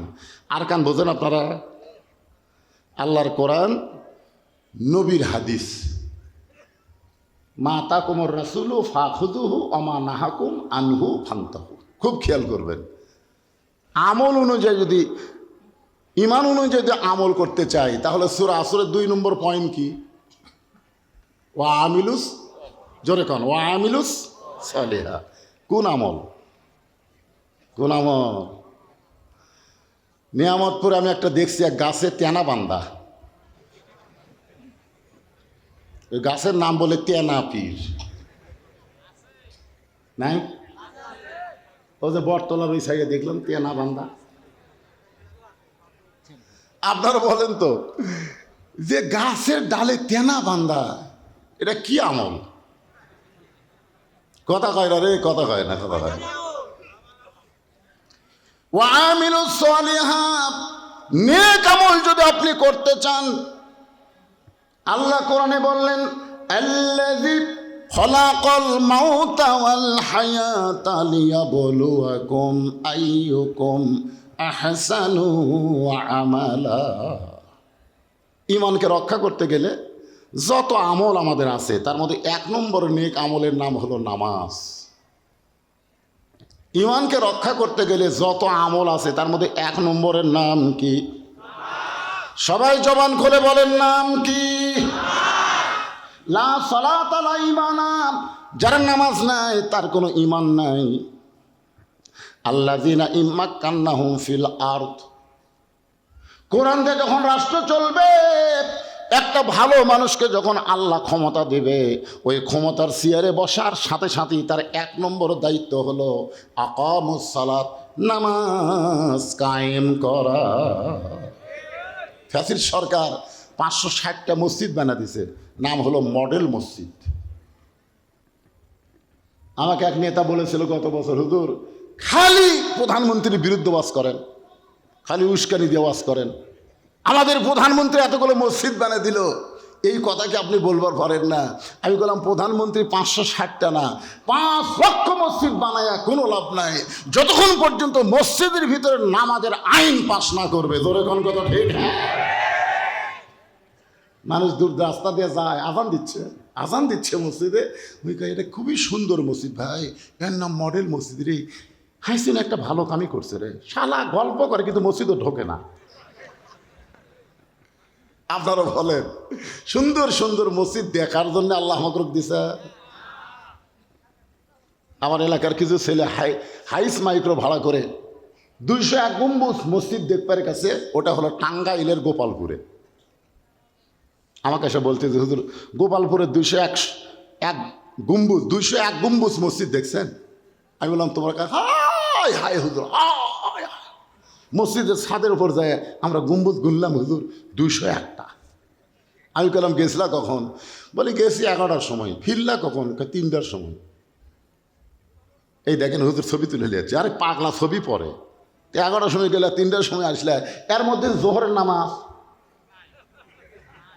না হুজুর, আমরা তো নামাজ পড়বার যাইনি, আমরা মসজিদ দেখতে গেছি। আপনারাই বলেন, মসজিদ কি দেখার জন্যে? এই কথা বলেন, মসজিদ কি দেখার জন্যে? ঈমানকে যদি রক্ষা করতে চায় 1 নম্বর নেক আমল হলো নামাজ। আর এই নামাজ বক্তার ওয়াজ দেওয়া হবে না, এই নামাজ বিল আকারে পাশ করা লাগবে, ধরে কোন ঠিক কিনা? 1 নম্বর দায়িত্ব হলো নামাজ। আপনারা যারা মাগরিব এশা নামাজ না পড়ে ওয়াজ শুনতেছেন, আছে না নাই? না বেশি আপডেট না, এই সাইডে ইয়ং জেনারেশন দেখা যাচ্ছে। কে রে বাজান, এই তুমি কি মনে করছো বুড়া হলে নামাজ পড়বা?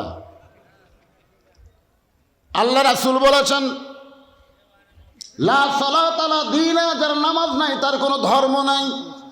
বাইনাল আবদি ওয়াল কুফরি তরকুস সালাত, বান্দার কাফেরের মধ্যে পৃথক করার জিনিসটার নামই হলো নামাজ। যারা নামাজ পড়বে তারা হলো বান্দা, যারা নামাজ বাদ দেবে তারা হলো কাফের। আমি যেই বলবো বেনামাজি, আপনারা বলবেন কাফের, বলতে পারবেন? যারা এশার নামাজ পড়েননি আপনারা বলবেন বেনামাজি। দেখেন তো কে কে বলতেছে না, দেখেন তো। এই আপনারা খালি বলবেন আর খালি চারিদিকে একটু সাইড মারবেন, কে মুখ খোলেন না, এখনই ধরা পড়বে। এখন হয়তো যদি বলেন হুজুর আমরা তো এশার নামাজ পড়িনি, আমরা কেমনে বলি? আপনি এই নিয়তে বলেন ফজর থেকে আর একটা ওয়াক্ত নামাজ বাদ দেব না।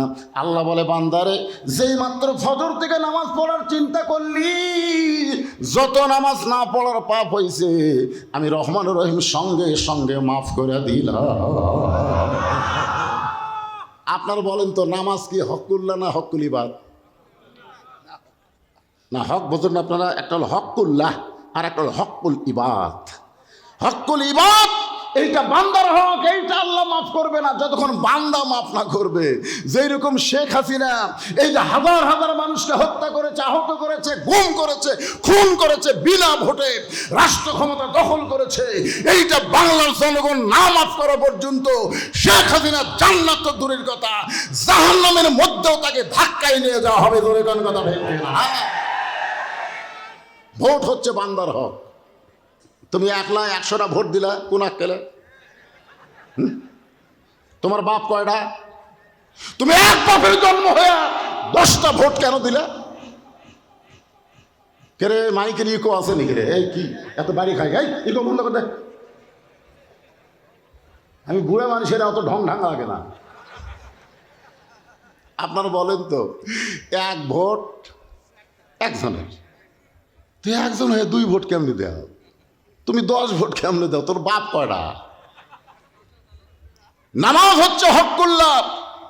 যদি আপনি নামাজ না পড়ে তওবা করেন, বাকি জীবনে নামাজ না ছাড়েন, আল্লাহ সঙ্গে সঙ্গে আপনাকে মাফ করে দিবে। এই জন্য হকুল্লাহ আর হকুল ইবাদ এটা বোঝা লাগবে। বান্দার হক আর আল্লাহর হক। আল্লাহ সম্পর্কে আল্লাহ নিজেই বলেছেন, লা তাকনাতু মির রাহমাতিল্লাহ ইন্নাল্লাহা ইয়াগফিরুয যুনুবা জামিয়া ইন্নাহু হুয়াল গাফুর। তো গুনাহ ঝরে বান্দারও কি সাধ্য আছে তত গুনাহ করে। তাহলে সবাই বলো বাজান, এখন তার নিয়ত করো ফজর থেকে বাকি নামাজ আর ছাড়বো না। বেনামাজি না, সবাই বলতেছেন না, জোরে বলা লাগবে বেনামাজি। আরো জোরে, জোরসে বলুন। মান তারাকা সালাতু মুতাম্মিদান ফাকাত কাফারা। ইচ্ছা করে এক ওয়াক্ত নামাজ যারা বাদ দিল, আল্লাহর সঙ্গে তারা কুফরি করলো। এজন্য ঈমানকে রক্ষা করতে গেলে 1 নম্বর আমলের নাম হলো নামাজ। পুরুষ মানুষের জন্য 1 নম্বর নেক আমল হলো নামাজ, কিন্তু মেয়েদের জন্য 1 নম্বর কিন্তু নামাজ না।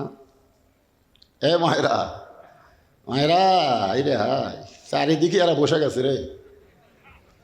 আপনাদের 1 নম্বর নেক আমল কিন্তু নামাজ না। অনেক মহিলা নামাজ পড়বে, রোজা করবে, তারপরেও তারা জাহান্নামী হবে, কারণ তাদের 1 নম্বর নেক আমলের নাম হলো পর্দা। জোরে বলেন, নাম কি?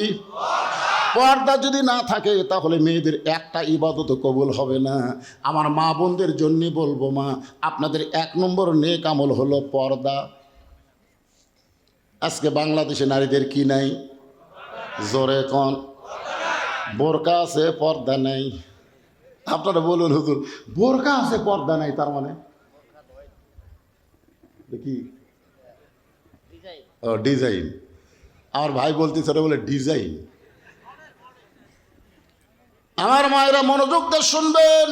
ওয়াকারনা ফি বুয়ুতিকুন্না ওয়ালা তাবাররুজনা তাবাররুজাল জাহিলিয়াতিল উলা। রে মেয়েরা, তোমরা ঘরের ভিতর থাকো, তোমরা ঘরের বাহির হতে পারবে না। কোনো প্রয়োজনে যদি ঘরের বাহির হবার চাও, তাহলে হেজাব নিয়ে, পর্দা নিয়ে তোমাদের বের হতে হবে। ওই জাহেলি যুগের মেয়েদের মতন সাজগোজ করে বের হওয়ার কোনো পারমিশন মুমিনা নারীর নাই। আজকে মেয়েরা যদি পর্দার ভিতরে থাকে, পর্দা নিশি হয়ে যায়, আমাদের ছেলেগুলো আপনা আপনি ভালো হয়ে যাবে। আজকের যুবকেরা নষ্ট হওয়ার পিছনে একটাই কারণ, মেয়েরা বেপর্দা।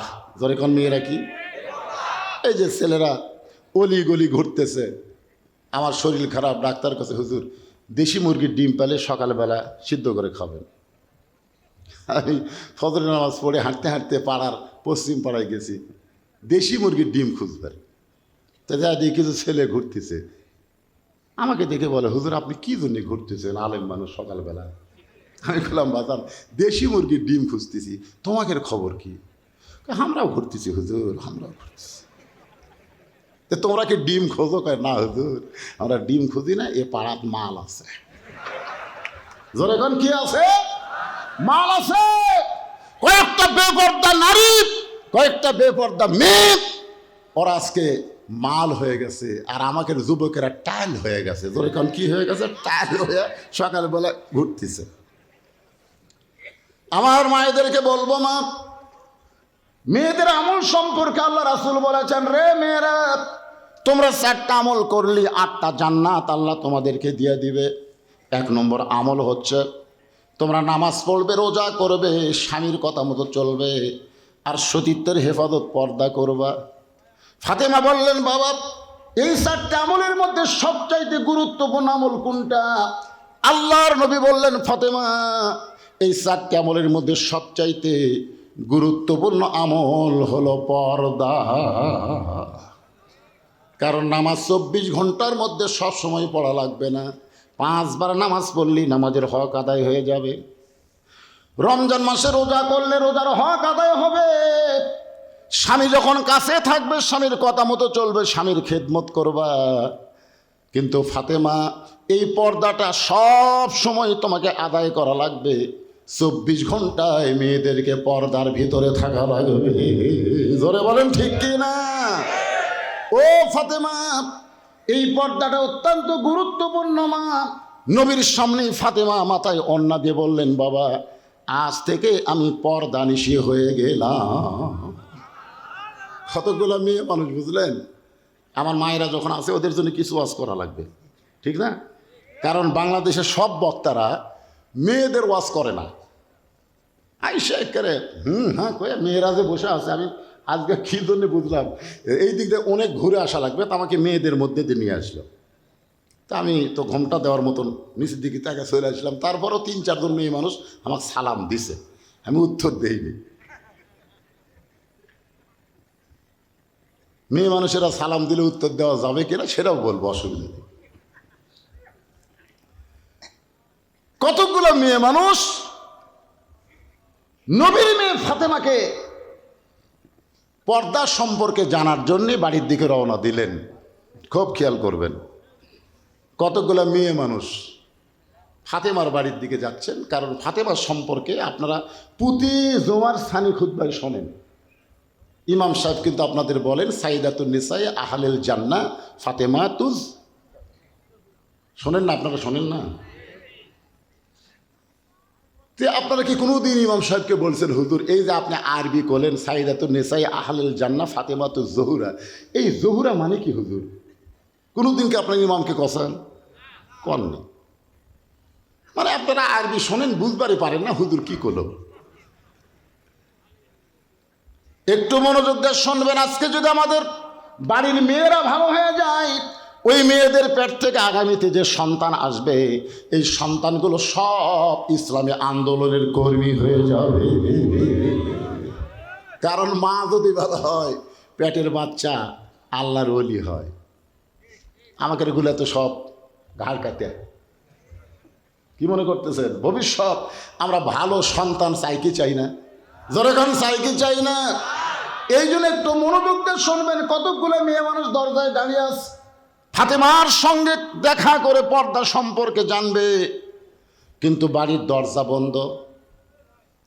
এখন দরজা বন্ধ দেখে মেয়েরা দরজার সামনে দাঁড়িয়ে আছে, কি করবে? এমন সময় থেকে ছোট্ট একটা বাচ্চা দৌড়াদৌড়ি করতেছে। মেয়েদের মধ্যে একজন ডাক দেয়, বলে বাবা তোমার নাম কি? বলে আমার নাম হলো হুসাইন ইবনে আলী। আমরা কিন্তু মায়ের পরিচয় দিই না, আমরা পরিচয় দিই কার? আমার নাম কি? কয় হুসাইন ইবনে আলী। কার বেটা?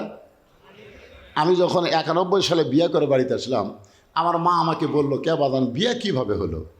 আমি কইলাম, জিজ্ঞাসা করলো তোমার নাম কি, তোমার বাপের নাম কি? তা আমার নাম লেখা দিলাম, বাবার নামও লেখা দিলাম, বিয়ে হয়ে গেল। তো মা বলল আমার নাম। আমি বললাম, মা আপনার নাম তো শুনবারও চাইনি, আমিও বলিনি। মা ঘরের মধ্যে যায়, এই তোর বাপ তোর জন্য কি করছে রে? তোর বাপের নামে বিয়ে হয়, আমার নাম বাদ গেল কেন? বাবা আনন্দে মাতিয়া সাগরে ভাসাইয়া সেই যে চইলা যায় খবর লয় না, মাজন ধরিয়া উদরে কতই কষ্ট করে, 10 মাস পরে পেল প্রসবের বেদনা, এমন দরদি ভবে কেউ হবে না আমার মা গো। ওয়াসাইনাল ইনসানা বিওয়ালিদাইহি ইহসানান হামালাতুহু উম্মুহু। উম্মুহু শব্দের অর্থ কি? একটু মনোযোগ দিয়ে শুনবেন। হুসাইন বলতেছে আমি হলাম আলীর বেটা হুসাইন।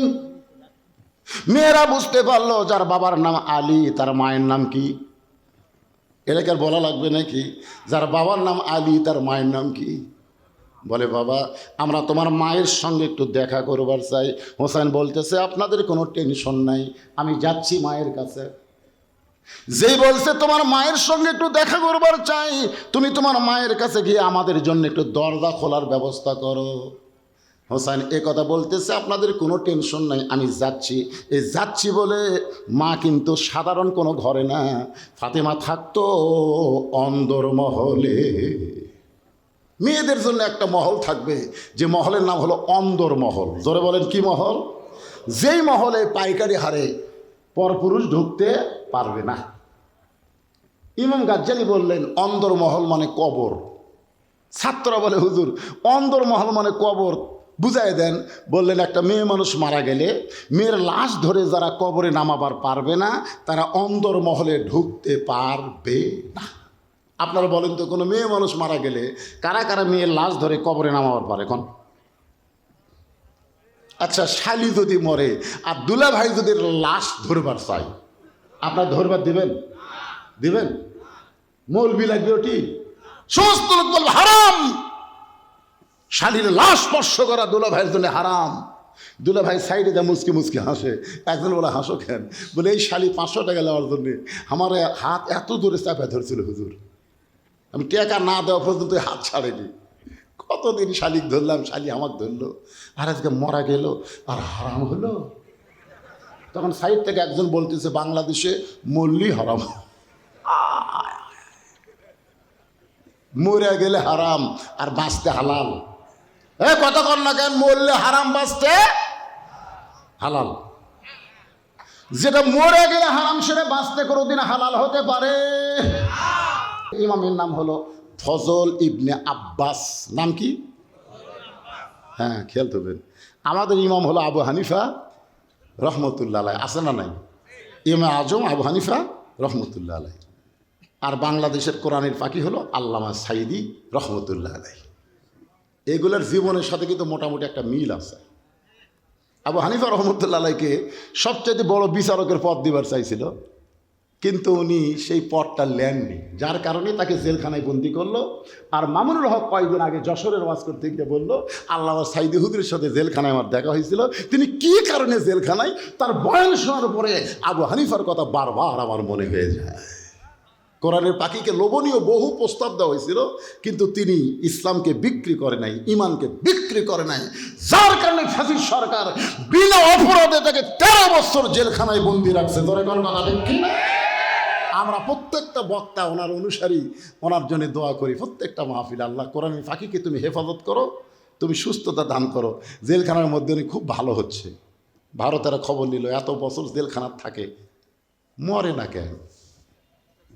তা করছে না, দিন দিন আর টল টল করতেছে। 2 দিন আগে 2 জন মন্ত্রী ভারত গেল, কি যে মন্ত্র পড়ে দিল। আসার পরে জেলখানা থেকে তাকে বের করে তিনি বলতেছেন আমি তো সুস্থ আছি, আমাকে হাসপাতালে কেন নিয়ে যাবেন? বলে না, উপরওয়ালার অর্ডার। হাসপাতালে নিয়ে গিয়ে তাকে ইঞ্জেকশন করে হত্যা করা হলো। তার সন্তান ফেসবুকে এটা প্রকাশ করে দিয়েছে। জোরে কোন কথা ঠিক? এদিন একটা গজলও বাড়াইছে, আল্লামা সাইদি তুমি মরনি, শহীদ হয়েছ আমরা এটাই জানি। আলেমটার নাম হলো ফজল ইবনে আব্বাস, নামাজটার নাম হলো জোহরের নামাজ। জোরে বলেন কোন নামাজ? ইমাম যখন নামাজ পড়াইতেছেন, হাজার হাজার মানুষ যখন নামাজ পড়তেছে, এমন সময় বাহির থেকে এক পাগলা বলতেছে ইমাম মসজিদে নাই রে, ইমাম মসজিদে নাই। অতাওয়া সবিল হক, আমি কিন্তু হকের উপর ওয়াজ করতেছি, একটু মনোযোগ দিয়ে শুনবেন। চিন্তা করতেছেন হুজুর কি দিয়ে কি বুঝাবেন? একটা পাগলা বলছে ইমাম মসজিদে নাই রে, ইমাম মসজিদে নাই। সমস্ত মুসল্লি হাত এরকম বাঁধা অবস্থায় চোখ টিরা করে দেখছে। আপনারা বলেন তো, পাগলা কি ভিতরে না বাইরে? আর মুসল্লিরা বাহিরে না ভিতরে? তাহলে বাহিরের একটা পাগলা বলতেছে ইমাম মসজিদে নাই, তোমার চোখ টেরা করে দেখতেছ কেন? ইমাম সামনে না গেলে তো তোমরা নামাজের নিয়তি করোনি। জোরে কোন কথা ঠিক কি না? আর একটা পাগলা কি কয় সেইটা শোনার পরে তোমরা এরকম আসামের মতো হাত বেঁধে আবার চোখ টেরা করলে। আজকে আমরা আলেমেরা কোরআনের তাফসীর মাহফিলে কোরআনের তাফসীর করি, আর একজন জালেম এসে মুখের সামনে থেকে মাইক টান দেয়। জোরে কোন কথা ঠিক কথা বলে। আর আপনারা খালি সামনে থেকে দেখেন, যা হোক হুজুর উপদেয় হয়ে যায়। খামাকে কি চিন্তা করে দেখেন। ফজল ইবনে আব্বাস নামাজ শেষ করলেন। নামাজ শেষ করার পরে মুসল্লি বাইরে এসে থেকে পাগলা ঘুরতেছে। কে রে পাগলা, এই তুই নিজেও নামাজ পড়বি না, আমাকেও নামাজ পড়বার দিবি না? পাগল বলতেছে ভাই আমি তো তোমাকে বিরুদ্ধে বলিনি ভাই, আমি কি বলছি মুসল্লি মসজিদে নাই? এ কথা বলছি আমি, বলছি ইমাম মসজিদে নাই। তো তোমরা খেপো কেন? আমি তো তোমাদের বিরুদ্ধে বলিনি, আমি ইমামের বিরুদ্ধে বলেছি। মুসলিমরা বলতে ঠিকই তো তাই রে, এই তো হামাকের বিরুদ্ধে করেনি। আজকে আলেমদেরকে ধরে ধরে জেলখানা দিয়ে যাবে, ইমামদেরকে ধরে জেলখানা নিয়ে যাবে, আর মুসলিমরা বলবে হামাকর তো ধরতেছে না রে। খুব মনোযোগ দিয়ে শুনবেন। সমস্ত মুসল্লি বলতেছে এই পাগলা তো আমাদের বিরুদ্ধে বলে নাই, পাগলা তো ইমামের বিরুদ্ধে বলেছে। খামাকা পাগলার সঙ্গে গন্ডগোল করা লাভ কি? চলো যায়। এমন সময় কতগুলো মুসল্লি বলতেছে ইমামের বিরুদ্ধে বললি হামাকের বিরুদ্ধে বলা, ঠিক কিনা বলেন? এমন সময় ফজল ইবনে আব্বাস মসজিদ থেকে বের হচ্ছেন। এক মুসল্লি বলতেছে হুজুর এ পাগলা কইছে ইমাম মসজিদে নাই, আমরা চোখ টেরা করে দেখছি, তখন আপনি সামনেই ছিলেন। আমরা হাজার হাজার মুসল্লি সাক্ষী দিচ্ছি এই পাগলা যা বলেছে ভুল বলেছে। আপনি যে মসজিদে ছিলেন এটা আমরা চোখ টেরা করে দেখছি তো। আর এই পাগলা কছে ইমাম মসজিদে নাই। আপনার মাধ্যমে আমরা পাগলের বিচার চাই। সমস্ত মুসল্লি হলো সাক্ষী, আর ইমাম হলো বিচারক, পাগল হলো আসামি। ফজল ইবনে আব্বাস বলতেছে রে পাগল, আজকে সমস্ত মুসল্লি সাক্ষী দিচ্ছে আমি মসজিদের মধ্যে ছিলাম, আর তুই বলছিস আমি মসজিদে নাই। এখন তোকে আসামি বানায় বিচার করা লাগবে। সঙ্গে সঙ্গে পাগল বলতেছে ইন্নাল্লাহা ইয়ামুরুকুম আন তুআদ্দুল আমানাতি ইলা আহলিহা ওয়া ইযা হাকামতুম বাইনান নাস আন তাহকুমু বিল আদল। এই মুসল্লিরা আসল বিচারক চিনে না, এই কারণে তোমাকে বিচারক বানাচ্ছে। তুমি ফজল ইবনে আব্বাস তো জানো আসল বিচারক কে? জোরে কোন আসল বিচারক কে? বাংলার জনগণ জানে না, নকল বিচারকের কাছে বিচার চায়। নয়, কিন্তু আসল বিচারক হলেন আল্লাহ। এত বছর পরে হাসিনার বিচার করে দেখায় দিছে আল্লাহ ধরে ধরে ধরে না, আবার ধরলেও কিন্তু সরে না। কই না আল্লাহ ধরে না রে, আল্লাহ ধরে না, এত কিছু করতেছে রে, হাসিনা কিছু কয় না রে।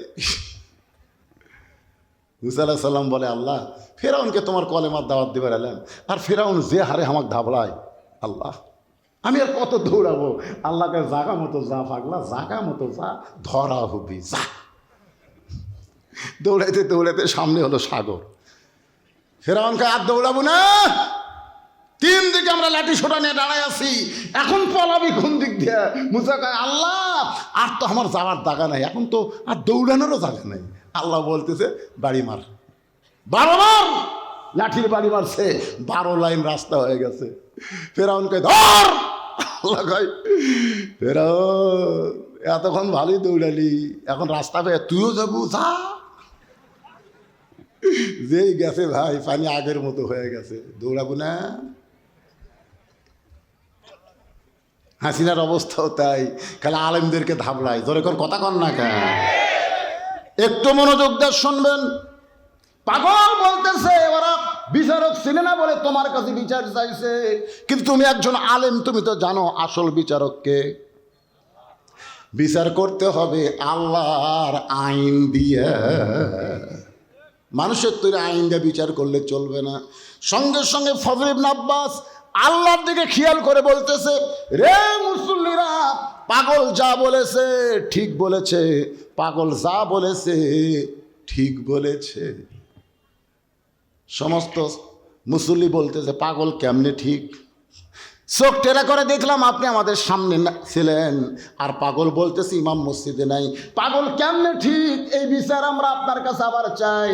সঙ্গে সঙ্গে পাগল কান্দার বলে আসল কথা বলে হুজুর ধরা পড়েছে। ফজল আব্বাস কিন্তু আসল কথা কইছে, জোরে কোন কি কথা? আর পাগল বলতেছে আসল কথা বলে হুজুর ধরা পড়েছে, দেশাইল কলিকাল ভেড়া সাথে বাঘের কাল, আসল কথা বললে তোমায় মারবে রে, হক কথা বললে তোমায় ধরবে রে। সে ধরাধরি দিন আর আছে আছে। আমি সেদিন পীরগঞ্জে ওয়াজ করতেছিলাম দিনের বেলায়, বিএনপির এক নেতা এবার এমপি ইলেকশন করবে, ধানের শীষলিয়া, ও আমারে কইল হুজুর যত হুজুর আসে আমরা টেকা দিলি আসি, কিন্তু হুজুরা খালি জামাতের ক্যানভাস করে, টেকা দিই আমরা আর জামাতের ক্যানভাস করা যায়। হুজুর আমরা তো সামনে আর কোনো মাহফিল করবার দিব না। দেখছেন বিএনপির একজন নেতা বলতেছে আমরা আগামীতে তো এভাবে মাহফিল করতে দিব না। সমস্ত দলের লোক মিলে মাহফিল করে, এরা জামাতের ক্যানভাস করে। আমি বললাম জামাত ইসলামের কি নাম লিছে? তা লেয়নি, জেলা কথা কয় সবই তো জামাতের পক্ষেই পুরা হয়। আপনারা বলেন তো জামাত ইসলামের পক্ষে পড়বে না বিএনপির পক্ষে পড়বে? আমরা আল্লাহর কোরআন থেকে হক কথা বলবো, জোরে কোন কথা ঠিক কিনা?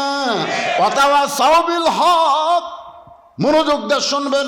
সমস্ত মুসল্লি বলে হুজুর পাগল কেমনে ঠিক?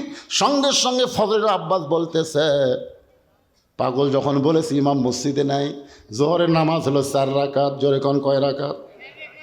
এই কথাটা মনোযোগ দিয়ে শুনবেন। মনের ঘরে তালা দিয়া চাবি নিয়া আসেন সাই, আমি অধম সাধ্য কি তার হুকুম ছাড়া বাইরে যাই, হুকুম ছাড়া বাইরে যাই। গানটা বুঝতে পারলেন? না পারলেন কথাটা মনোযোগ দিয়ে শুনবেন। জোহরের ফরজ নামাজ কয় রাকাত? আরো জোরে। ফজল ইবনে আব্বাস বলতেছে 1 রাকাত নামাজ আমি ছিলাম, 2 রাকাত নামাজে আমি ছিলাম, কিন্তু 3 রাকাত নামাজে আমার ভিতরে আমি ছিলাম না। ওই পাগল যখন বলেছে ইমাম নাই রে, ইমাম মসজিদে নাই, আমি আবার নামাজে ফিরে এসে আমি 3 রাকাত এবং 4 রাকাত নামাজ পড়া। এখন যদি বর্তমান বাংলাদেশের মুসলমানের চাল চরিত্র দেখার পরে বলি উদখুলু ফিস-সিলমি কাফা, আল্লাহ বলেছেন পুরাপুরি ইসলামের মধ্যে প্রবেশ করো, কিন্তু বর্তমান বাংলাদেশের মুসলমান পুরাপুরি ইসলামের ভিতরে। তাহলে আমি কি বলবো? মুসলমান ইসলামে নাই রে, ইসলামে। ও যে ঈশ্বরদের চাষটলে একজন হানফান করে দৌড়ে এসে গল্প করতেছে, ইসলামও নাই শান্তিও নাই, ইসলামও নাই শান্তিও নেই। তা আমি কাছে গিয়ে বললাম, ভাইজান ঠিকই বলছেন, ইসলাম না থাকলে শান্তি থাকবে না। বলে না হুজুর, এটা সেই ইসলাম না। আমি বললাম এটা কোন ইসলাম? বলে আমরা মুসলমান, আমাকে ইসলাম ওই উত্তরপাড়া হিন্দুকে শান্তি গিলে বের হয়ে গেছে। এখন মুসলমানেরা খুঁজতেছে ইসলাম নাই, হিন্দুরা খুঁজতেছে শান্তি নাই। হিন্দুরা খুঁজতে খুঁজতে মুসলমান পাড়া যাচ্ছে, মুসলমান খুঁজতে খুঁজতে হিন্দু পাড়াত গেছে। ইসলাম ইসলাম নাই। হিন্দুরা বলে শান্তি শান্তি নাই, ইসলামও নাই শান্তিও নাই। হিন্দু আর মুসলমান একত্রে বলতেছে, কে রে ইসলাম শান্তি কোথায় গেল? তখন এক যুবক বলতেছে 14ই ফেব্রুয়ারি ভ্যালেন্টাইন ডে, ইসলাম আর শান্তি ভালোবাসা দিবসে উধাও হয়ে গেছে।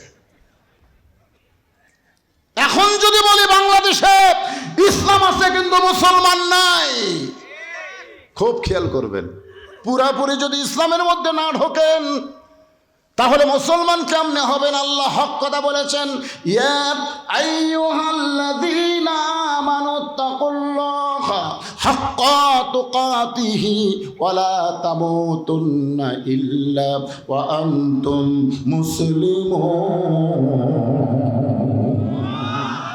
অতাওয়াসাবিল হকের উপর আমি কথা বলতেছি, আপনাকে বুঝতে কোনো সমস্যা হচ্ছে? হক পথে চলতে গেলে, হক পথে থাকতে গেলে নানা রকম বিপদ আপদ মুসিবত আসবে। দরকার হলে আবু সাইদের মতন বাতিলের সামনে হককে প্রসারিত করে জীবন দেওয়া লাগবে। ধরে কোন কথা ঠিক কি না? আপনারা বলেন তো, আবু সাইদ মরার পরে ওর বাপ মায়ের খবর কি? ওর একটা ভাই ছিল, তার চাকরি হয়ে গেছে, দুটা বোন ছিল, তারও চাকরি ওই কারমাইকেল কলেজে হয়ে গেছে। আবু সাইদ বলতেছে, আবু সাইদ যখন জীবিত ছিল ওর বাপ বলতেছে, আমার আবু সাইদকে পাড়ার মানুষই খুব একটা চিনত না। কারমাইকেল কলেজে গিয়ে জানা গেল আবু সাইদ শান্ত শিষ্ট একটা ছাত্র ছিল, সে গোপনে গোপনে ইসলামী ছাত্র শিবিরের সাথী ছিল। ধরে কোন সুবহানাল্লাহ। কিন্তু জীবন দেওয়ার পরে শুধু গোটা বাংলাদেশ নয়, ডক্টর ইউনূস ওই জাতির সঙ্গে গিয়ে ভাষণ দেওয়ার সময় 2 হাত প্রসারিত করে আবু সাইদের জীবন দেওয়া দেখাইছে। জোরে কোন কথা ঠিক কিনা? জোরে বলেন, ঠিক কথা বলেন। ঘড়ি আমার কাছে আছে সময় মতো, অবশ্য আমি কথা সংক্ষিপ্ত করে ফেলবো ভাইজান। ওটা বসা করলে সূরা আসরের তাফসীর শোনা থেকে আপনারা বঞ্চিত হয়ে যাবেন। অতাওয়াসাবিল হক, হক জিনিসটা বোঝা লাগবে। কুল জাল হাক্ক ও জাহাকাল বাতিল ইন্নাল বাতিলা কানা জাহুকা। আপনারা বলেন তো, মামুনুল হককে যখন জেলখানা নিয়ে যাচ্ছিল, আপনারা দেখছেন? জেলখানা থেকে যখন আদালতে নিয়ে যাচ্ছে, দেখেননি? খবরে দেখেননি? সাইড থেকে মানুষের কি বলতে, আসসালামু আলাইকুম হুজুর, টেনশন করবেন না হুজুর, আল্লাহ আপনাকে মুক্ত করে দিবে। বলেনি? বলেনি? কোরআন বলেনি? বলেছে হুজুর আসসালামু আলাইকুম। মামুনুল হকের সাথে একটু হাত লাগাবার চাই, কিন্তু হাতের দিকে তাকিয়ে দেখে যে হ্যান্ডকাপ মারছে ভাই। আর এখন শালা করে যখন কোটত লিয়া যায়, এই ম্যানকে একজাম মারিছে ভাইজান, পরে হাত দা দেখে আর একটা বিসি নেই। আর এই হাসানার দিয়ে নুকসা মারিছে, ওটা দেখলে তো বলে এতগুলো হাজার হাজার পুলিশের মধ্যে ওই দৌড়ে যা কীভাবে লাগতে পারল রে, একেবারে ছক্কা মারা দিছে। ধরে কোন কথা ঠিক। আর এই যে একটা যে কয়টা গ্লেয়া গেছে খালি ডিম মারে জুতা মারে, ডিম মারে জুতা মারে। আর আলেমদেরকে যখন জেলখানে নিয়ে গেছে একটা ডিম মারা দেখছেন? যে কয়টা যুদ্ধ অপরাধী জেলত নিয়ে গেছে, কোর্টে যখন নিয়ে যায় কোনো ডিম মারা দেখছেন? এখান থেকে প্রমাণ হলো হক কথা। বাংলার মুসলমান আজব আলেমদেরকে ভালোবাসে, জালেমদেরকে ঘৃণা করে। ধরে কোন কথা ঠিক কিনা? অথবা সাহাবী সবর।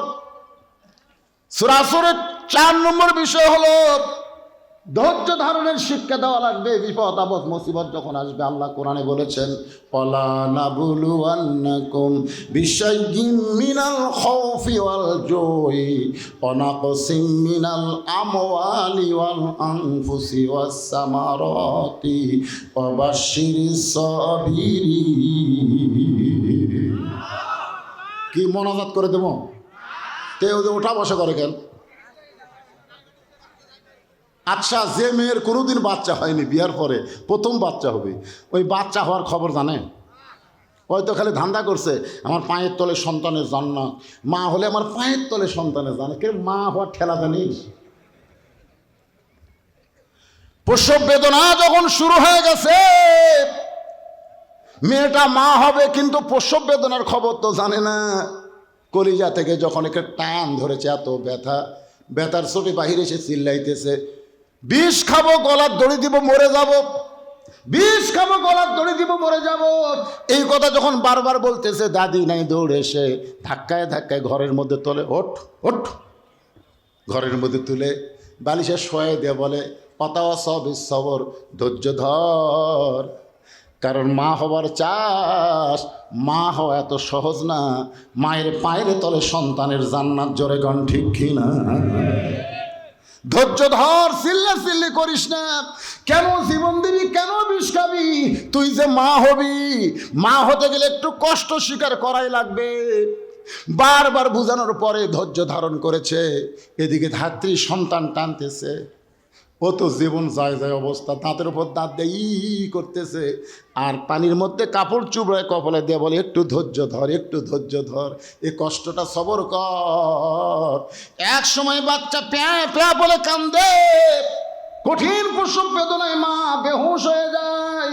মা যখন বেহুশ হয়ে গেছে, সন্তানকে গোসল করায়া ওই দাদি নানি যখন নাতনির বুকের উপরে সন্তান দেয়, ওই সন্তানের পরশে মা হুঁশ ফিরে বা আস্তে করে ডান হাত দিয়ে টানে এনে বাচ্চারে চুমা খায়। দাদি এনে বলে, চুমা খাচ্ছিস কেন? ওরে ফাইলা দে, লাত্তি মার, এরই জন্যই তো গলার দড়ি দিবার চাইলি, বিষ খাবার চাইলি, একে ওরা আদর করতেছিস কেন? মা তখন বলে, দাদি বুঝবার পারিনি, কষ্টের পরে এমন শান্তি, এত প্রশান্তি হবে বুঝবার পারিনি। ও দাদি, সন্তানকে বুকে পাওয়ার সঙ্গে সঙ্গে আমি সব কষ্টের কথা ভুলে গিয়েছি।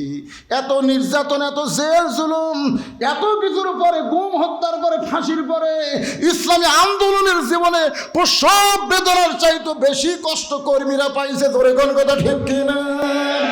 এত কষ্টের পরে 54 বছর ধরে আমরা দেখতেছি এই বাংলাদেশ হলো বাপের দেশ, তারপরে হলো জিয়াউর রহমান ভাইয়ের দেশ, তারপরে দেখলাম এরশাদ চাচার দেশ, তারপরে দেখলাম ভাবির দেশ, তারপরে দেখলাম আবার বাপের মেয়ে, বাপের বেটি শেখ হাসিনা, তারপরে দেখলাম শহীদ জিয়ার ম্যাডাম জিয়া, তারপরে দেখলাম 15 বছর বিনা ভোটের সরকার, দিনের ভোট রাতে হয়, ভোট ছাড়াই নেতা হয়। আপনারা বলেন তো, কোনো পুরুষ মানুষ বিয়ে করে নাই, ও যদি বাপ হবার চায় সম্ভব? কথা কোন সম্ভব? যদি বিয়ার আগে বাচ্চা চাই, বাচ্চা যেমন অবৈধ, ভোট না পাইয়া এমপি হওয়া এটাও হলো অবৈধ। এরকম বিনা ভোটের সরকার, এটা দেখতে দেখতে আমাদের 54 বছর দেখা শেষ। আগামীতে দেখতে চাই আল্লাহর কোরআনের বাংলাদেশ। কারা কারা দেখতে চান? তুই হাত ধরে আমার আল্লাহরে দেখান। লিল্লাহে তাকবীর। অনেক জীবন গিয়েছে, হাত নামান, অনেক হত্যা করা হয়েছে, সমস্ত নেতাদেরকে ফাঁসির মঞ্চে নিয়ে গেছে। ধরে কোন কথা ঠিক? কোরআনের পাখিকে বিনা অপরাধে 13 বছর জেলখানায়, হাসপাতালে তাকে হত্যা করা হয়েছে। এত প্রসব বেদনা কষ্টের পরেও আমরা যেন সন্তানের মতো আগামীতে দেখতে পাই বাংলাদেশে আর কোনো মানুষের আইন চলবে না, আল্লাহর কোরআন দিয়ে বাংলাদেশ চলবে। ভালো মানুষগুলোকে আমরা ভোট দিয়া সংসদে পাঠাবার পারবো। ধরে কণ্ঠে কোনো একদিন এদেশের আকাশে কলেমার পতাকা দুলবে, সেদিন সবাই খোদারি বিধান পে দুঃখ বেদনা ভুলবে। বাংলার আকাশে কলেমার পতাকা দুলবে। আল্লাহ যেন এই দৃশ্য আমাদের সবাইকে দেখার তৌফিক দেয়। সকলে বলে আল্লাহুম্মা আমিন। আস্তাগফিরুল্লাহ। দোয়াটা করে দেন, দোয়াটা করে দেন। বসেন, সবাই বসেন। আস্তাগফিরুল্লাহ আল্লাযী লা ইলাহা ইল্লা হুয়াল হাইয়ুল কাইয়্যুম আতুবু ইলাইহি। ভাই দোয়া করে দিলাম। আল্লাহুম্মা আমিন। আল্লাহুম্মা আনতাস সালাম ওয়া মিনকাস সালাম, তাবারাকতা ইয়া যাল জালালি ওয়াল ইকরাম। আয় আল্লাহ তাআলা, তোমার বান্দারা কঠিন গরমের মধ্যে ঘন্টার পর ঘন্টা বসে আজকে 3 দিনব্যাপী তাফসীরুল কোরআন মাহফিলের প্রথম রজনীতে আখিরি মোনাজাত আমি গুনাহগারের সঙ্গে রহমতের দরজায় ফকির হয়ে দোকানে হাত তুলেছি। আল্লাহ মেহেরবানি করে আজকের মাহফিল আমাদের সকলের হিদায়াতের জন্যে, নাজাতের জন্যে, জান্নাতের জন্যে কবুল করো। এই মাহফিলের শুরু থেকে শেষ পর্যন্ত যত আলোচনা হয়েছে আল্লাহ, এর মধ্যে যদি ত্রুটি হয়, ভুল হয়, মাফ করে এর যে হাদিয়া মঞ্জুর করো। সোনার মদিনায় নবী পাকের রওজা মুবারকে আল্লাহ কবুল করে নাও। তামাম আম্বিয়ায়ে কেরাম, আসহাবে কেরাম, তাবিনে কেরাম, তাবা তাবিনে কেরাম, তামাম পৃথিবীর মাটির নিচে যত মুমিন মুমিনা শুয়ে আছে আল্লাহ, সকলের আরওয়াহ পরে হাদিয়া কবুল করো। আল্লাহ আমরা যারা হাত তুলেছি, আমাদের জনম দুঃখনী মা যাদের কবরে চলে গেছে, ছোট্ট একটা শব্দ মা, এই নামের মধ্যে যে কি মধু, যাদের মা নাই তারাই বুঝতেছে। এই দরদের মা যাদের কবরে গেছে আল্লাহ মেহেরবানি করে মায়ের কবরকে জান্নাতের টুকরা বানিয়ে দাও। আল্লাহ বাবার বাড়ি ঘর সবই আছে, দরদের বাপ যে আমাদের এতিম করে যা কবরে চলে গেছে আল্লাহ মেহেরবানি করে বাবার কবরকে জান্নাতের টুকরা বানিয়ে দাও। আমাদের দাদা দাদি, নানা নানি, আত্মীয় স্বজন, শ্বশুর শাশুড়ি যাদের কবরে গেছে আল্লাহ কবরবাসীদের মাফ করে দাও।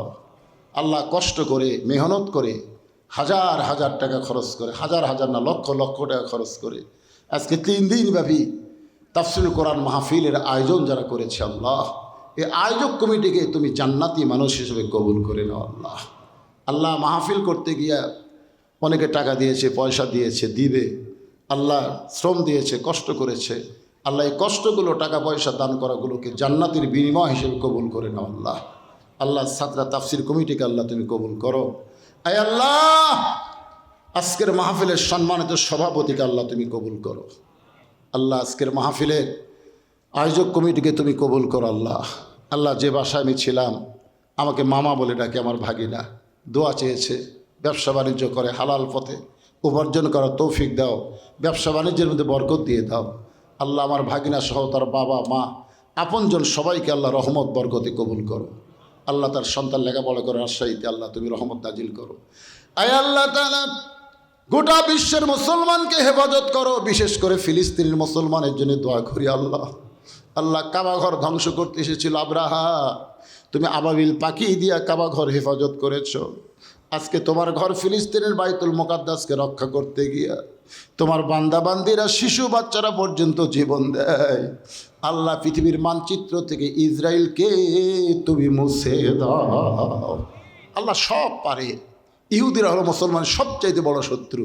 আল্লাহ হিটলার চেয়েছিল ইহুদিকে শেষ করতে, কয়েকটাকে বাইসা রেখে দেখে দিয়েছে যে এরা কত বড় ইসলামের শত্রু। আল্লাহ আল্লাহ ইসরায়েলের হাত থেকে ফিলিস্তিনকে আল্লাহ হেফাজত করো, আমার বাংলাদেশের প্রতি খাস রহমত নাজিল করো। আল্লাহ আল্লাহ আল্লাহ যে কোরআনে আলোচনা শুনলাম আল্লাহ, সে কোরআন কত সুন্দর বাস্তব জীবনে আগামীতে আমাদের দেখার তৌফিক তুমি দান করে দাও। আল্লাহ আয় আল্লাহ তাআলা কত মানুষের জানাজার নামাজ আমরা পড়েছি, এই 2 হাত দিয়ে কত কবরে আমরা মাটি দিয়েছি।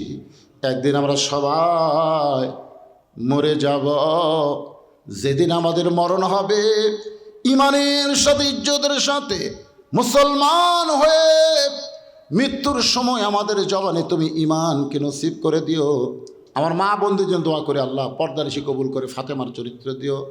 লা ইলাহা ইল্লাল্লাহু মুহাম্মাদুর রাসূলুল্লাহ সাল্লাল্লাহু আলাইহি